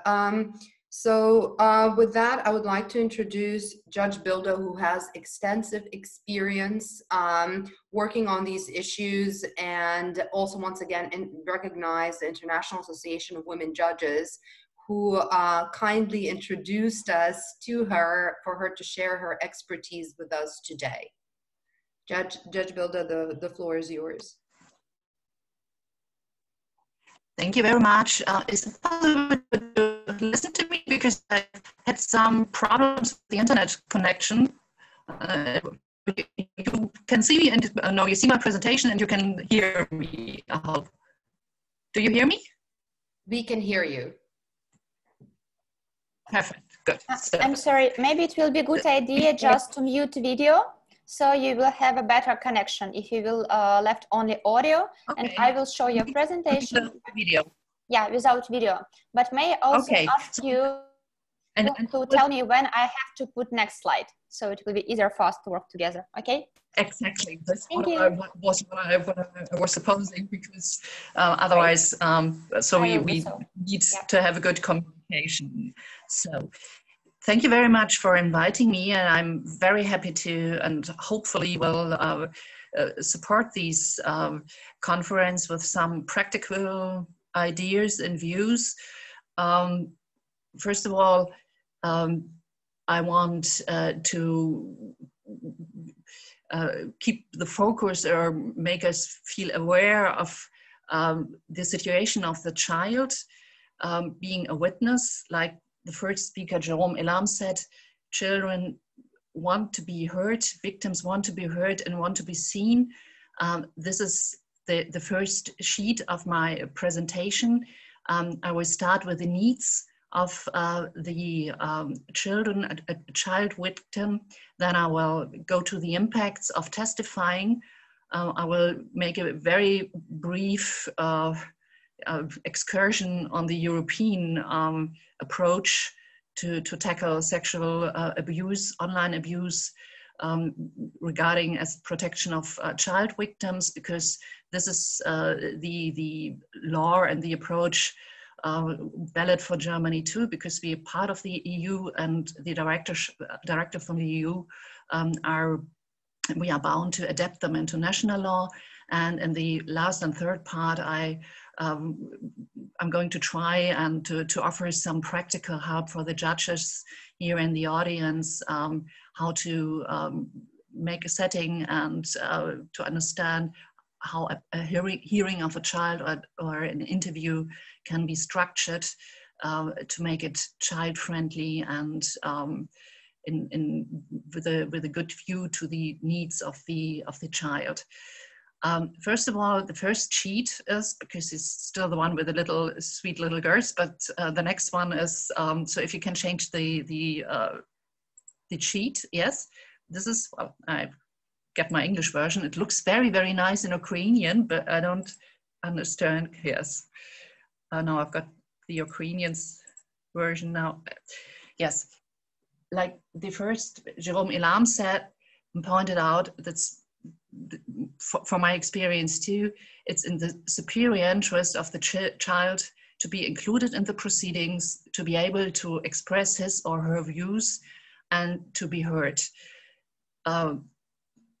Children, victims, we have to keep in mind, at least in the really horrible cases we had during the last months and years here in Germany, and months too, they were abused by their parents, heavily abused by their parents with online pornography. So the first family that is obliged, at least to German constitution, to protect the child has failed, and even more, not only failed, but injured the child heavily. And society at that point wasn't able to protect the child. So now in the second step, how can we help these injured children to heal, like my the colleague from the US said, to heal in the procedures, or not to heal in the procedures, but at least not to get traumatized and victimized in the second step. And if you now change to the second sheet of my presentation, we've got, yes, the second sheet shows we've got, especially for a judge, a very difficult situation in criminal procedures. Criminal procedure means the child has got a role. It's a witness, and in Germany we've got the right of the defendant, who is presumed innocent till he's till the end of the proceedings. So the judge has to watch the proceedings, rules of proceeding, but at the same time has to keep in mind that there's a child, a little human being, who is like Jerome Elam. I was very impressed by his presentations. He's scarred for the rest of his life, or she's scarred for the rest of his life, and we have to protect these children in these proceedings somehow. So to provide a trustworthy evidence, it's necessary that the child is intelligent, of course. He's got an understanding, ability to observe and recall, a memory, and communicate according to the age group. I say, okay, according to the age group, there's research, especially from the US, done during the last years, and they say you have to keep in mind the age group from 3 to 9 is different, the individual standard of the child is different, and there is a need of, or there are techniques of asking how to find out if the memory of the child is reliable or not. These are techniques that I can't present within 50 minutes, but I will, at the end of my presentation, give some resources and some more information for the judges who might be interested in how to get more information, what you have to keep in mind according to the individual child you're trying to question. The next sheet is impact of testifying. The impact of testifying has been researched too, and of course, no matter if it's testifying in criminal court or in family court too, children are afraid. It's normally the first contact, even grown-ups are afraid if they have to go to court because they don't know what to expect. They don't want to do anything wrong. Main fear is facing the defendant. And then there are fears like if they say something wrong, they might go to jail too. Then they are embarrassed about crying or not able to answer the question. So this is the psychological situation the child is while getting into contact and getting into contact with the interviewer. The next sheet is the impact of testifying. The impact of testifying is not only, well, like I said, the impact can be negative, but can be positive too. Positive can be the benefits for the children. I skipped the negative ones because, well, they're more or less, everybody who knows children knows that it's not very it's additional stress when the hearing or the interview will be postponed.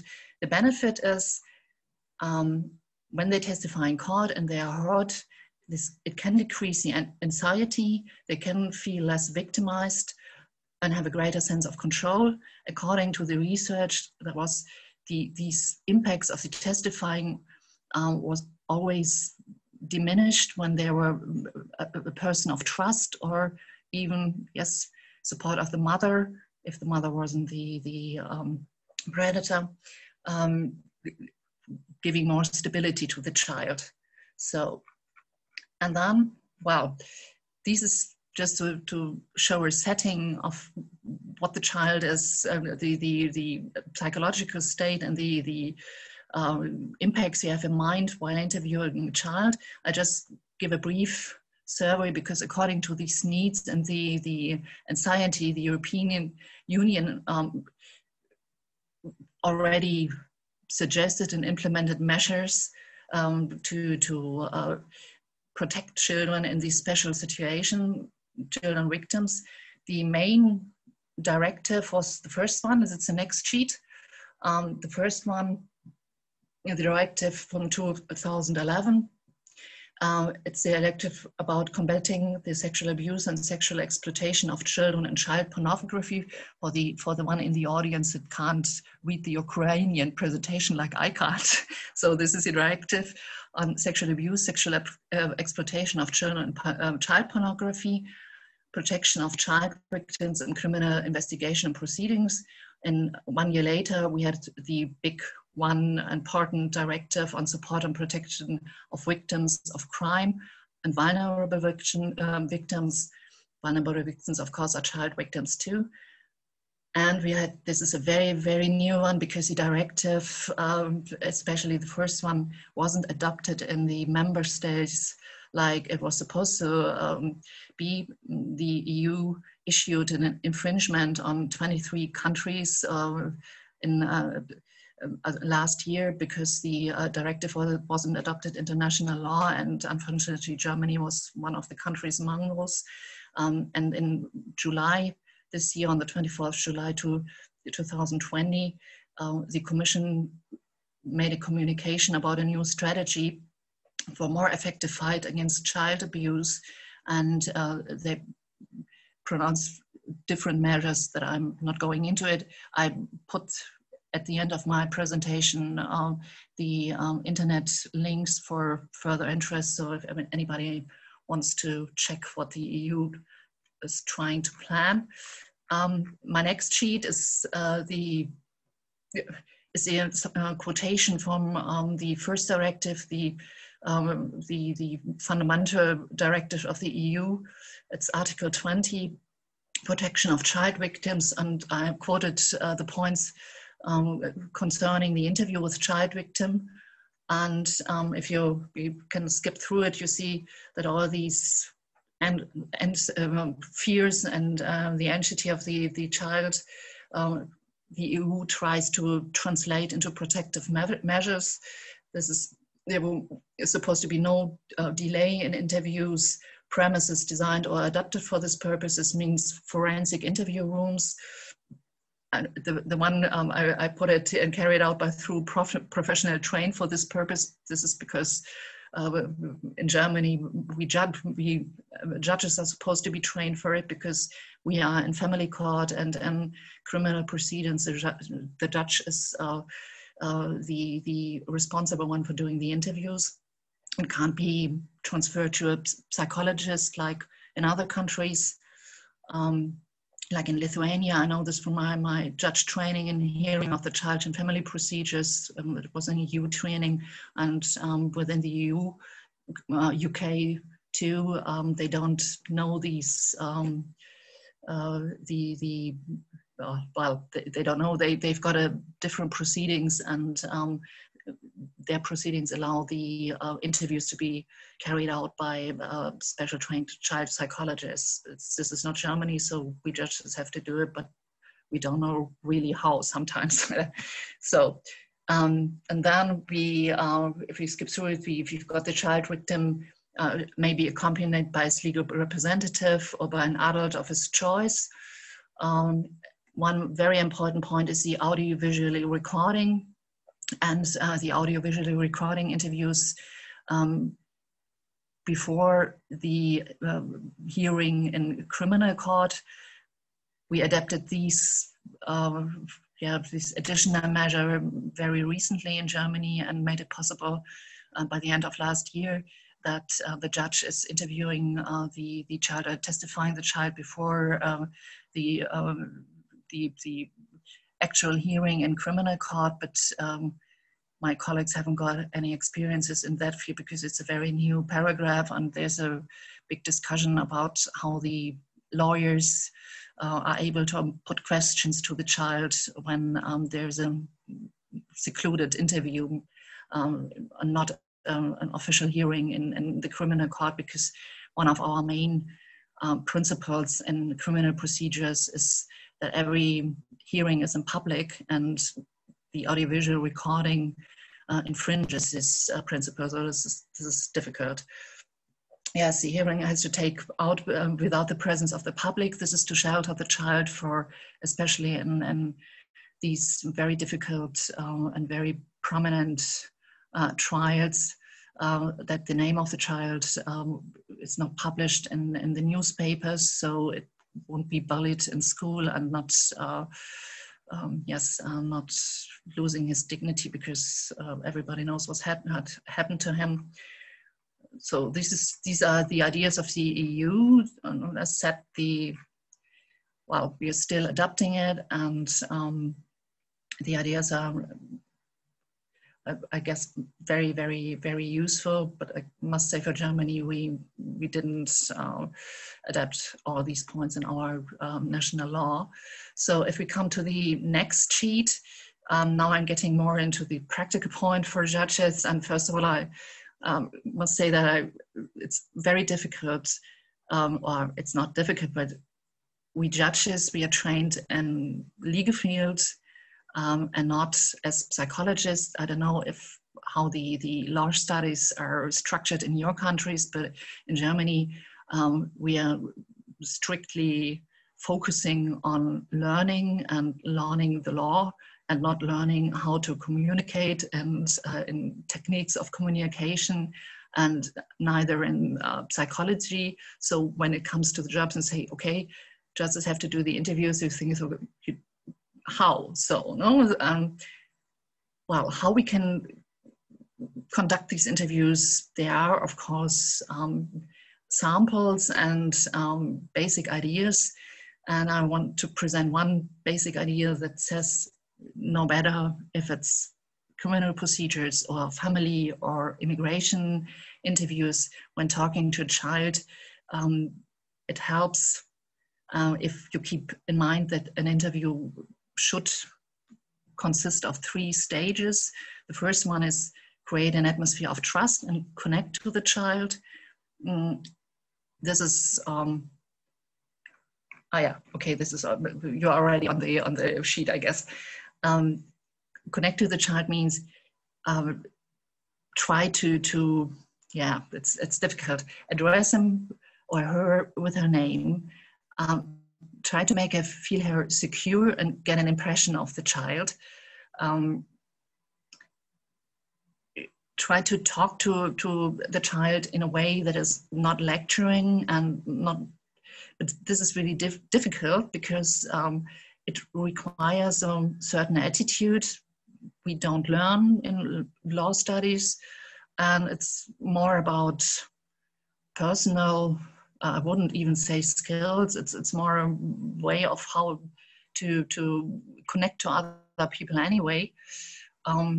We have these questioning or the idea and how to train judges, especially now, not especially, but for family judges here in Germany too, because we had these really horrible sexual assault cases, online assault cases, in 2 cases where the little boys, not girls, were subject to, well, there was the youth authority already checking the family. And in one case, the mother was at family court because her new partner was a pedophile, and she managed to deceive first the district court and then the superior court, the mother, about the fact that she and her new pedophile partner, who lived in her, I mean, he was a convicted pedophile, they lived together with her 9-year-old boy, and well, they how can you say, they offered him in the internet for more than 2 years for sexual acts. And although there were 2 trials in family court, nobody talked to the children, to this little boy. They didn't find out. And the boy talked when he was going on a school trip, he talked to a friend, and that was how this horrible, really horrible story came up. And these trials leaded to, oh, okay, sorry, I have to watch the time too. So this is the 3 stages of the interview. The first stage is create an atmosphere. The second one is create an atmosphere of trust, is explaining who you are, address the child, ask for the feelings. Then I show you, I've put on photos from German, this is family court, but we've got them for forensic interviews, for criminal interviews too, how to break the ice with a child to make it more feeling secure by offering some toys, or if you go to the next sheet, this is, okay, that's family court, but that was what I used when I did the hearings with the children, because I let them start playing, and then they relaxed, and they always allowed them to some toys afterwards. They could select a toy to take home, just to get these confronted atmosphere, or to make them feel not safe, but at least welcome. So questioning is the next sheet. If you go, yeah, the next sheet of my, this is these toy I use. Questioning, well, I can't go into how you can question, because questioning is a very, very broad field, and I checked and decided here to offer you 2 protocols. One protocol from the United States, which is, for me, seems very similar to the one that's an open document here in Germany, too. Successful hearing of children and guidance is the second one. The first one, the international evidence-based interview of children. There's these protocols are translated on the website in Russian and in Japanese and all many languages, not Ukraine, I'm sorry, to give you an idea or an example how you can structure and put questions towards children on these sensitive subjects. And the last stage of the interview is how to end it. And it's very important to help the child to come back to from the past, from the horrible history it might have been telling, into the present situation. So talk about the event you started the interview with, ask about the child, what will be next, and he will be next doing on that day, and try to bring it back into normality. So this was my brief survey, how it's possible to interview children, and I hope I gave you some new ideas, some you could benefit from it. My last sheet are the resources I used. I put some links in case you're interested to get some further information. And with my last sheet, I just want to thank you for your attention. Thank you very much.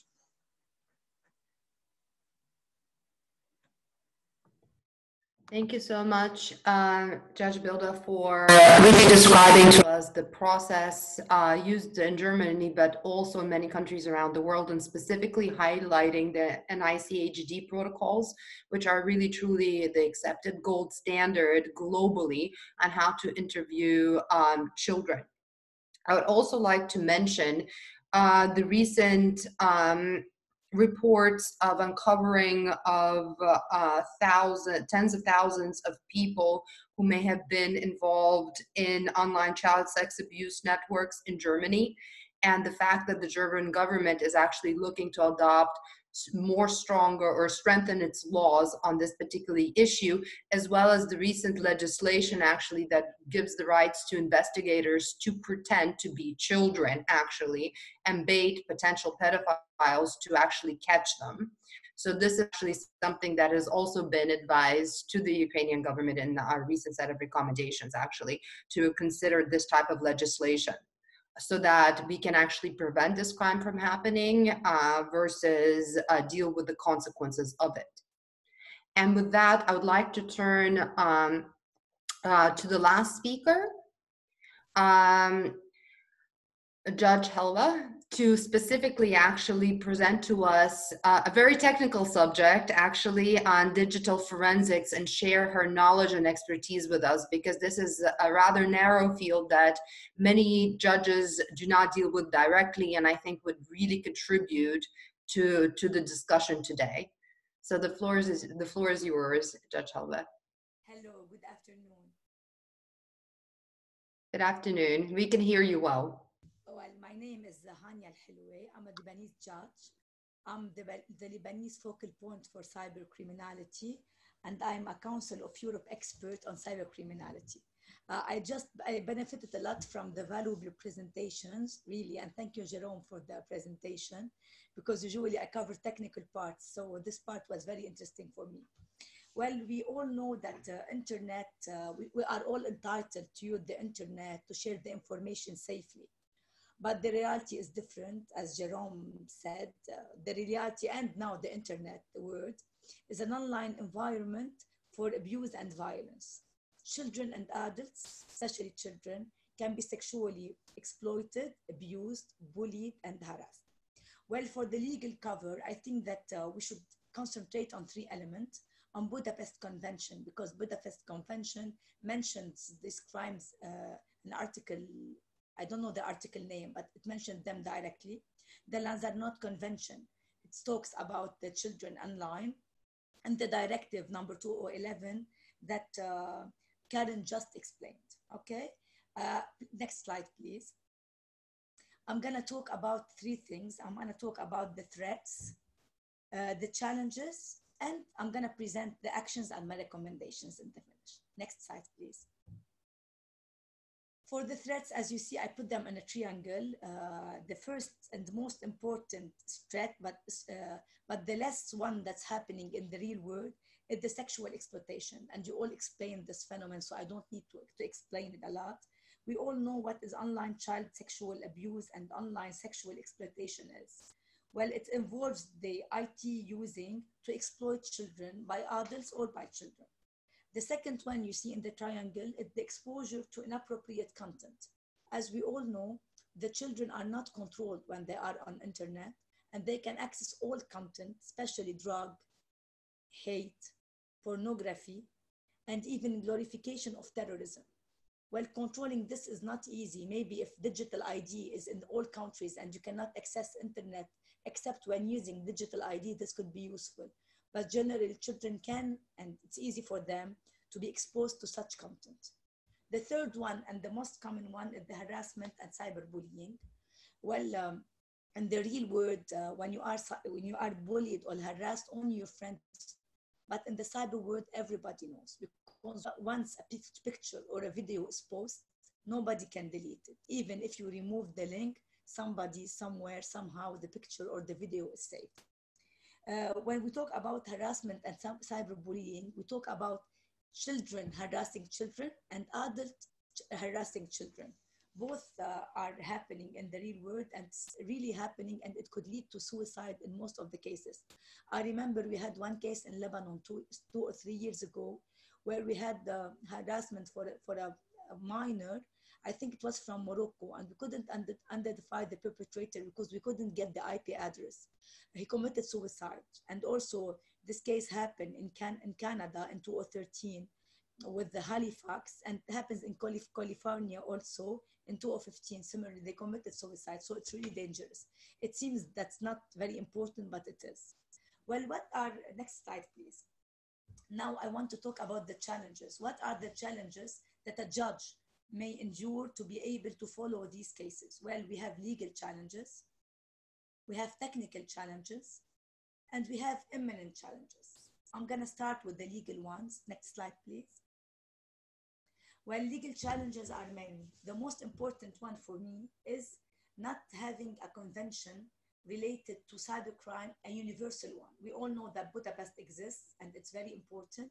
63 or 64 countries adhere to it, but we still have Russia and China who have many applications that didn't adhere to the convention. So this is a very big legal challenge, because having a convention facilitates data preserving, MLA request, and all these matters. Well, another problem is the ambiguity in some legal materials. The ambiguity for some, these crimes are only penalized for 3 or more. For other countries, it's 10 or even 11 years. This is also a legal challenge. We need to enhance the capacity of the judges, because I know that not all judges know technology very well. They should be trained to be able to deal with such cases. Well, technically. Also statistics. I wish that we have statistics clear on the matter. And for me, the final one is the lack of reporting. As Jerome said, not everybody, few people report these cases. They are ashamed. They think that it will never get anywhere. Kids don't tell their parents. We should work on this. These are the legal challenges. Let's talk about the technical one. Next slide, please. Technical challenges are many. I showed these for you. Well, these days, the children are always connected to the internet. There's open source. So if we think first open source, if someone is a perpetrator and he likes to get children, he will easily find them on the internet because of the open source. Number 2, we have the social media related liabilities. Well, when you post a video, you cannot check the content. Others cannot check the content. So very easily, you can post something with children in it in an inappropriate way. Also, we have the Internet of Things. As we know now, everything is connected. Well, when everything is connected, it's easy to access a child, especially using, and I put it on a slide alone, on a square alone, the wearable computing. All the kids like to put watches, Google Glass, computer watches, and other wearable computing devices. They are with them all the time. It's very easy to get to them. Every kid has a mobile, he has also an account on Facebook, on Instagram. They use everything. So it's very easy for them to get to the internet and to post and to be targets. Also cryptocurrency. As we know now, when the people pay for this kind of films, they pay with cryptocurrency. It's really hard to track them. And this facilitates the problem. Also, the encryption technique. As you know, the criminals are capable to stay undercover by using special programs like VPN, like Tor. So it's very hard to identify them. Not to forget the dark web. Most recently, law enforcement has seen the emerge of online marketplace in the dark web. For sure, most of the cases were Eastern Europe and Russian marketplaces. For me, the imminent challenge that I'm talking about is live streaming. As we know now, children and adults, unfortunately, use a lot the live streaming. So they live stream everything, and among that, they live stream child sexual abuse. They broadcast the child being sexually abused to viewers in the same moment in remote locations. Well, this is really dangerous. It occurs on online chat rooms, on social media platforms, on communication apps with video chat features, unfortunately. Viewers can be passive or can be active. And those engaging or participating in live streaming child sexual abuse, they could definitely be charged with the production of these movies, with the possession of these material, but it's something very complex because we cannot stop it. It's live streamed. We call this self-generated materials. Unfortunately, it will increase because of the growing number of children using social media application with live streaming function, very dangerous function. Now I'm going to talk about the imminent challenge. There are two imminent challenges, as you said when you started the COVID-19. For the vast majority of children, confinement means protection within a safe environment. But actually, too many girls and boys, they are online, so they are exposed to this. So it's crucial to assess the impact of COVID-19's crisis on this. And for sure, the children in conflict. When you are in a country that is in conflict, let me say Syria, for example, children are more in danger. Now, what are the actions and the recommendations? Next slide, please. I'm going to talk about the policy, about the capacity building, which is very important, prevention and cooperation. Policy. When we say policy, we mean that we should strengthen our governance structures. We should strengthen our legislations and our policies. We should work together. We should cooperate together, multidisciplinary cooperation. We should all be members of Budapest Convention, Lanzarote Convention. We should harmonize our law, harmonize our international cooperation in criminal matters, such as mutual legal assistance, extradition. We should have conventions, multilateral, regional, just to be able to preserve the data and to get it. Cooperation between private sector and government is essential in countering online child sexual abuse, because we should block, in these cases, we should directly block the registered child sex offender cases. So we should access the private sector to ask them to block it. And as far as I know, the big five, which are in the States, directly they block these sites whenever they get a request, even if it's not from a legal source, whenever they find it. And let me say that here, when we want to preserve the data, also Facebook and Instagram and all the big five, the ISP providers, they communicate very quickly. And I know that American laws allow them to do this, and they do it. Number two, the capacity building. It's very important to work on the capacity building. Judges should know the technical, they should know all the meaning of all the words, dark web, cryptocurrency, scam, everything. And we should have child-friendly procedures for victims. For me, it's important to have visual recording so the child doesn't repeat himself several times. It's important to have effective investigation and prosecutions. It's important to have civil society cooperation. Number three is the prevention. It's the most important one, in my opinion, because as we said, after the crime has happened, the pictures are posted online or the video, it will stay there forever.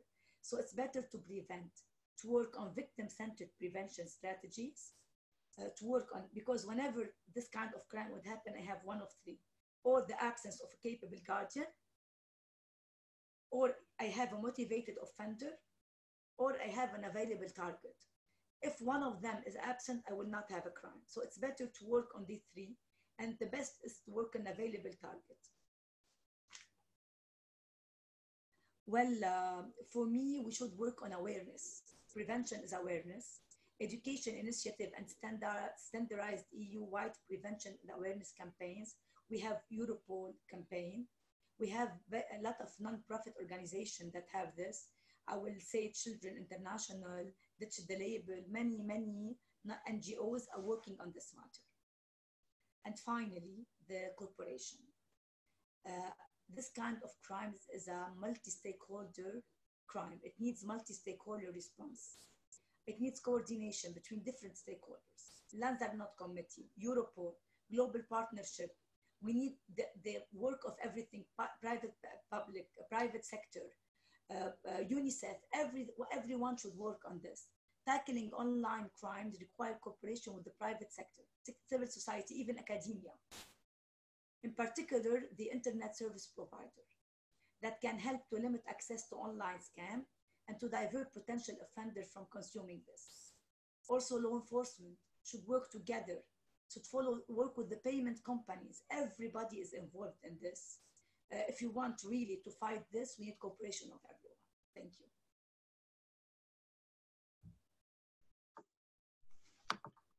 Thank you so much.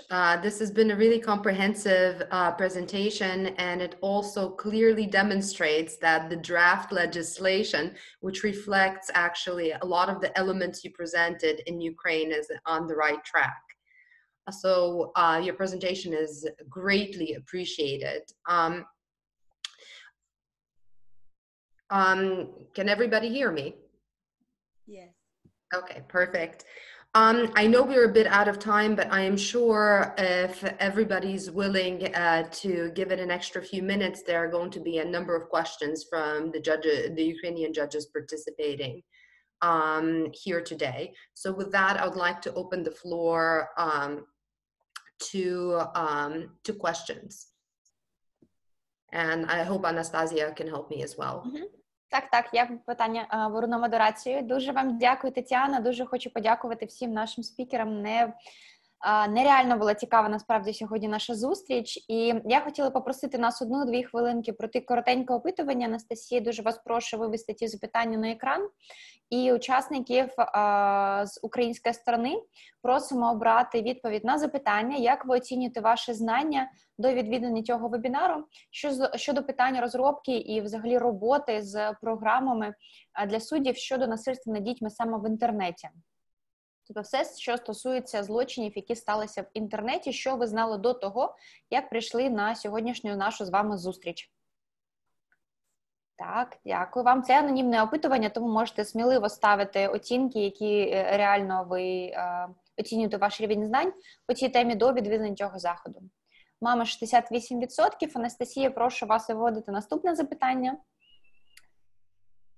Це наші результати. І наступне запитання буде, на яку оцінку ви оцінюєте ваш рівень знань після відвідання цієї зустрічі.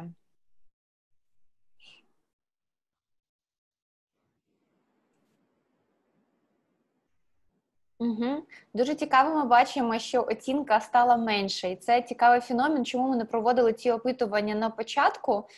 Саме тому, що нам інколи здається, що ми дуже гарно знаємо певну тему, чи знаємо всі деталі, які в цій тематиці є. А потім, коли ми починаємо спілкуватися з експертами, з колегами, ми розуміємо, що, можливо, є ще якісь сфери, якісь особливості, про які ми ще не знали. Тому дуже цікава статистика сьогодні по дослідженню. Анастасія, дякую, можете закривати. І ми зараз тоді швидко переходимо до запитань. Сьогодні в нас небагато часу, тому я буду їх озвучувати, щоб ми рухалися швидше. Так, маленький коментар від нашого представника поважного від школи суддів. Просто, щоб наші спікери були в курсі, варто зазначити, що в Національній школі суддів України працюють професійні психологи, які під час тренінгів з суддями приділяють увагу особливостям спілкування з дитиною, яка постраждала від злочину. Це дуже доречний коментар, і ми дуже раді, що так воно працює. Так, тут у нас є подяка за те, що змогли поділитися досвідом. І в нас були запитання, які ми отримували на початку. І зараз, 1 хвилинку, я їх зачитаю. Можливо, на частину з цих запитань ми вже змогли відповісти. Якщо є що додати, то, будь ласка, будемо надавати слово спікерам. Наявні проблеми правового регулювання та практичного застосування актів міжнародного права.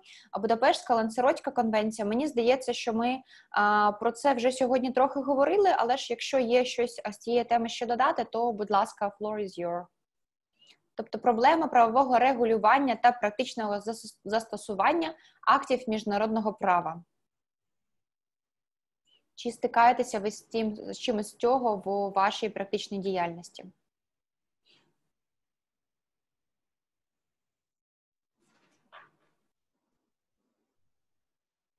Так, не бачимо ми відповідачів. Можливо, це мається на увазі, що коментарів нема по цьому питанню, і ми, в принципі, все розкрили.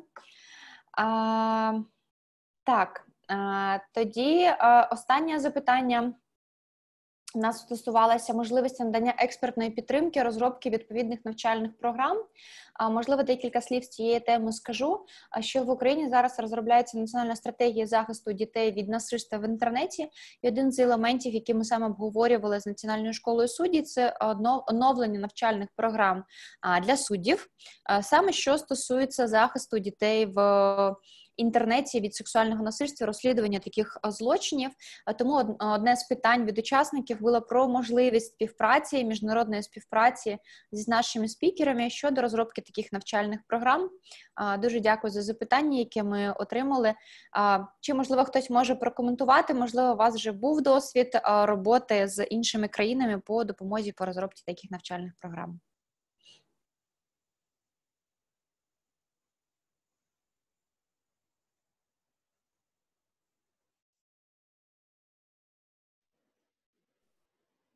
Так, шановні спікери, не буде в нас відповіді, я так розумію, на це запитання. Тетяна, можливо, ви можете приєднатися і трошки прокоментувати про ваш досвід роботи з країнами по зміні законодавства чи по зміні національних освітніх програм.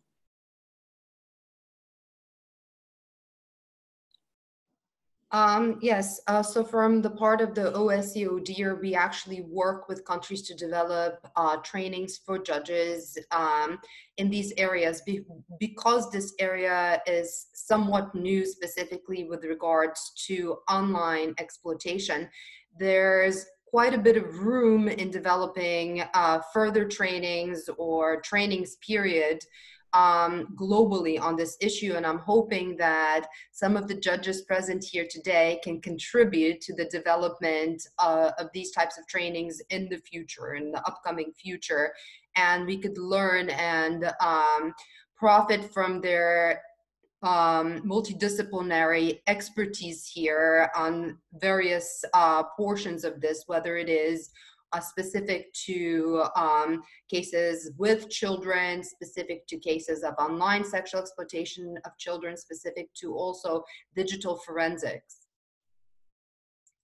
And if there are no more questions, what I would like to do is give the floor to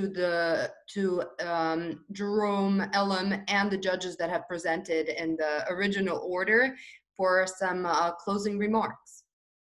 So if we could start with you, Jerome, and then we will continue on. Absolutely. Thank you so much, Tatiana. And I just want to say I've learned so much here today. So thank you so much for putting this all together.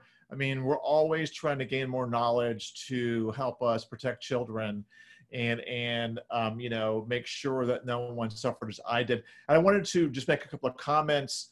I work with a lot of child advocacy centers around the country and around the world.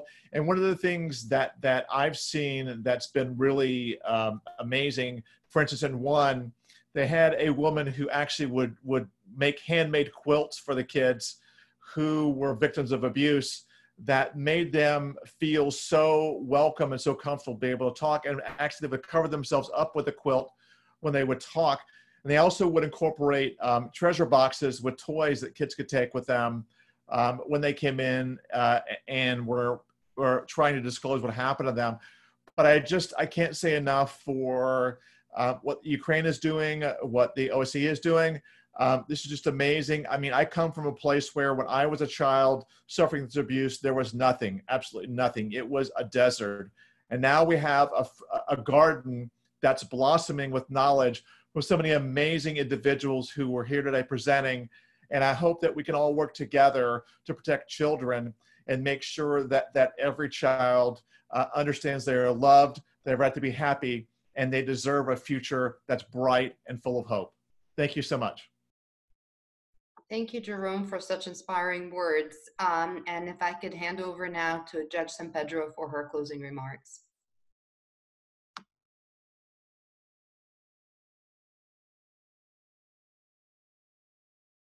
We cannot hear you again. Can you hear me now? Yes, we can hear you now. It always works in the second time for whatever reason. I too learned a lot today. I find it totally amazing that there is an interest to save children all over the world. And I would be happy to participate in whatever other forum you have intended, whether it be for Ukraine or someone else, to try and help these children. I cannot thank you enough for the opportunity. Thank you. Thank you so much, Judge San Pedro. And I'm sure we'll take you up on that offer, sooner than later. And with that, I'd like to hand over to Judge Lung for his closing remarks. Thank you. I kind of see in the reflection here that the sun is rising on my face. It's been doing that all morning or afternoon for you. Thank you for including me in this panel, this conference. I'm honored to have joined the panel today. I would be happy to join with any of your future efforts. I've actually presented to the Judiciary and Police, which was pre-COVID, was a fantastic place to visit, but I would be happy to visit Kiev or Warsaw or wherever else. I guess, what I would say is, if you're going to communicate with a victim and hopefully eventually a survivor, what I would tell you is what I end every one of my presentations with as being a survivor is to tell those in the audience or to have them pass on to survivors that it was never their fault no matter what. They're never too broken, too old, or too lost to heal, and that they're not alone. That was the most impactful message that I learned during my recovery, was that I wasn't alone in the process. And so I always, at the end of every presentation, with a photo of myself as when I was a child being abused, I always end with, you are not alone, you are not alone, you are not alone, because they need to hear it 3 times, because they won't believe it the first 2. And it was hard to accept, and then an amazing and healing thing to accept once I understood that. So I encourage you to continue to do all the work you can to help heal and rescue children, and I thank you for the opportunity today. Thank you so much, Judge Long, and thank you for that very, very important message, because this issue impacts millions of children annually all across the globe. And it is our job to remind them that they're not alone, and it is our job to also provide them with a sense of justice. With that, I would like to hand over to Judge Bilda for her final remarks. I want to say that the judicial response, as good as it gets, it doesn't remove the damage. Once posted, the picture of the video online will be always posted. That's why it's very important to focus on awareness and cooperation. This is my message, and thank you a lot for having me. Judge Helva, for your remarks. Is Judge Bilda available for her final remarks? I don't know. I think I can't start the video, but no, I can. Okay. Thank you very much. I'm honored to be on this panel too, and I would be glad if we can exchange more experience about how to train judges, and if I can contribute anything to it, I'd be more than welcome to it. And thank you very much for this really very fruitful conversation and conference. Thank you. And just for a final word, if Anne Goldstein, who is from the International Association of Women Judges, I would like to say a word or two, because I know they do quite a bit of training and such, that would be also appreciated.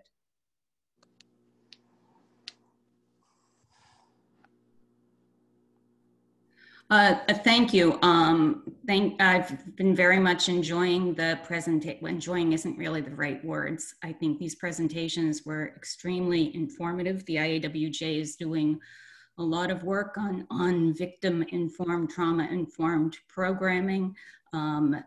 Special thanks to Judges Bilda and Helwa, who are members, and we look forward to further opportunities to exchange good practices, information, and knowledge. And thank you to the panelists who I haven't met before. This was a fantastic presentation. Good luck in Ukraine. Thank you so much, Anne. And with this, I would like to thank the Ukrainian government for really taking this initiative forward in a very quick way. So most of you just had a few days notice to prepare. So your participation is highly appreciated. And once again, I would like to reiterate our gratitude to American colleagues who participated in this webinar, you know, for some in crack of dawn or even beforehand. Your contribution is much appreciated. Jerome, I think, is waking up most of the week very, very early to contribute as well. I would like to specifically thank Anastasia Dziakova, the National Coordinator on Child Protection in the Digital Environment in Ukraine, for her commitment to this issue night and day, and we look forward to working with all of you again. Thank you very much. Thank you. Thank you. Дуже вам дякую, Тетяна. Я закінчу дещо технічними питаннями, але ж перш за все хотіла теж вам подякувати і подякувати всім нашим гостям. Це велика радість і честь для нас. Ми бачимо в коментарях дуже багато подяк кожному з вас за те, що сьогодні зміг відбутися такий захід.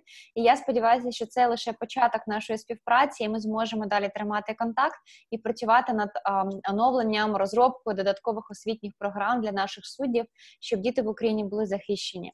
І маленький коментар для наших учасників. Я хочу вам подякувати за ваш час. Знаю, що багато з вас, можливо, зараз знаходиться навіть у відпустках, бо серпень місяць він такий відпускний. Але ж після цього заходу завтра ви отримаєте листи, в яких будуть презентації наших спікерів. Ви багато про це питали. І за деякий час також у нас буде відеозапис, тому якщо ви захочете подивитися ще раз, ще уточнити якісь питання, то ви можете це робити. І якщо у вас будуть додаткові питання, ви також в листі до нас, у відповідь на наш лист, можете про це писати, і будемо організовувати додаткові для вас заходи.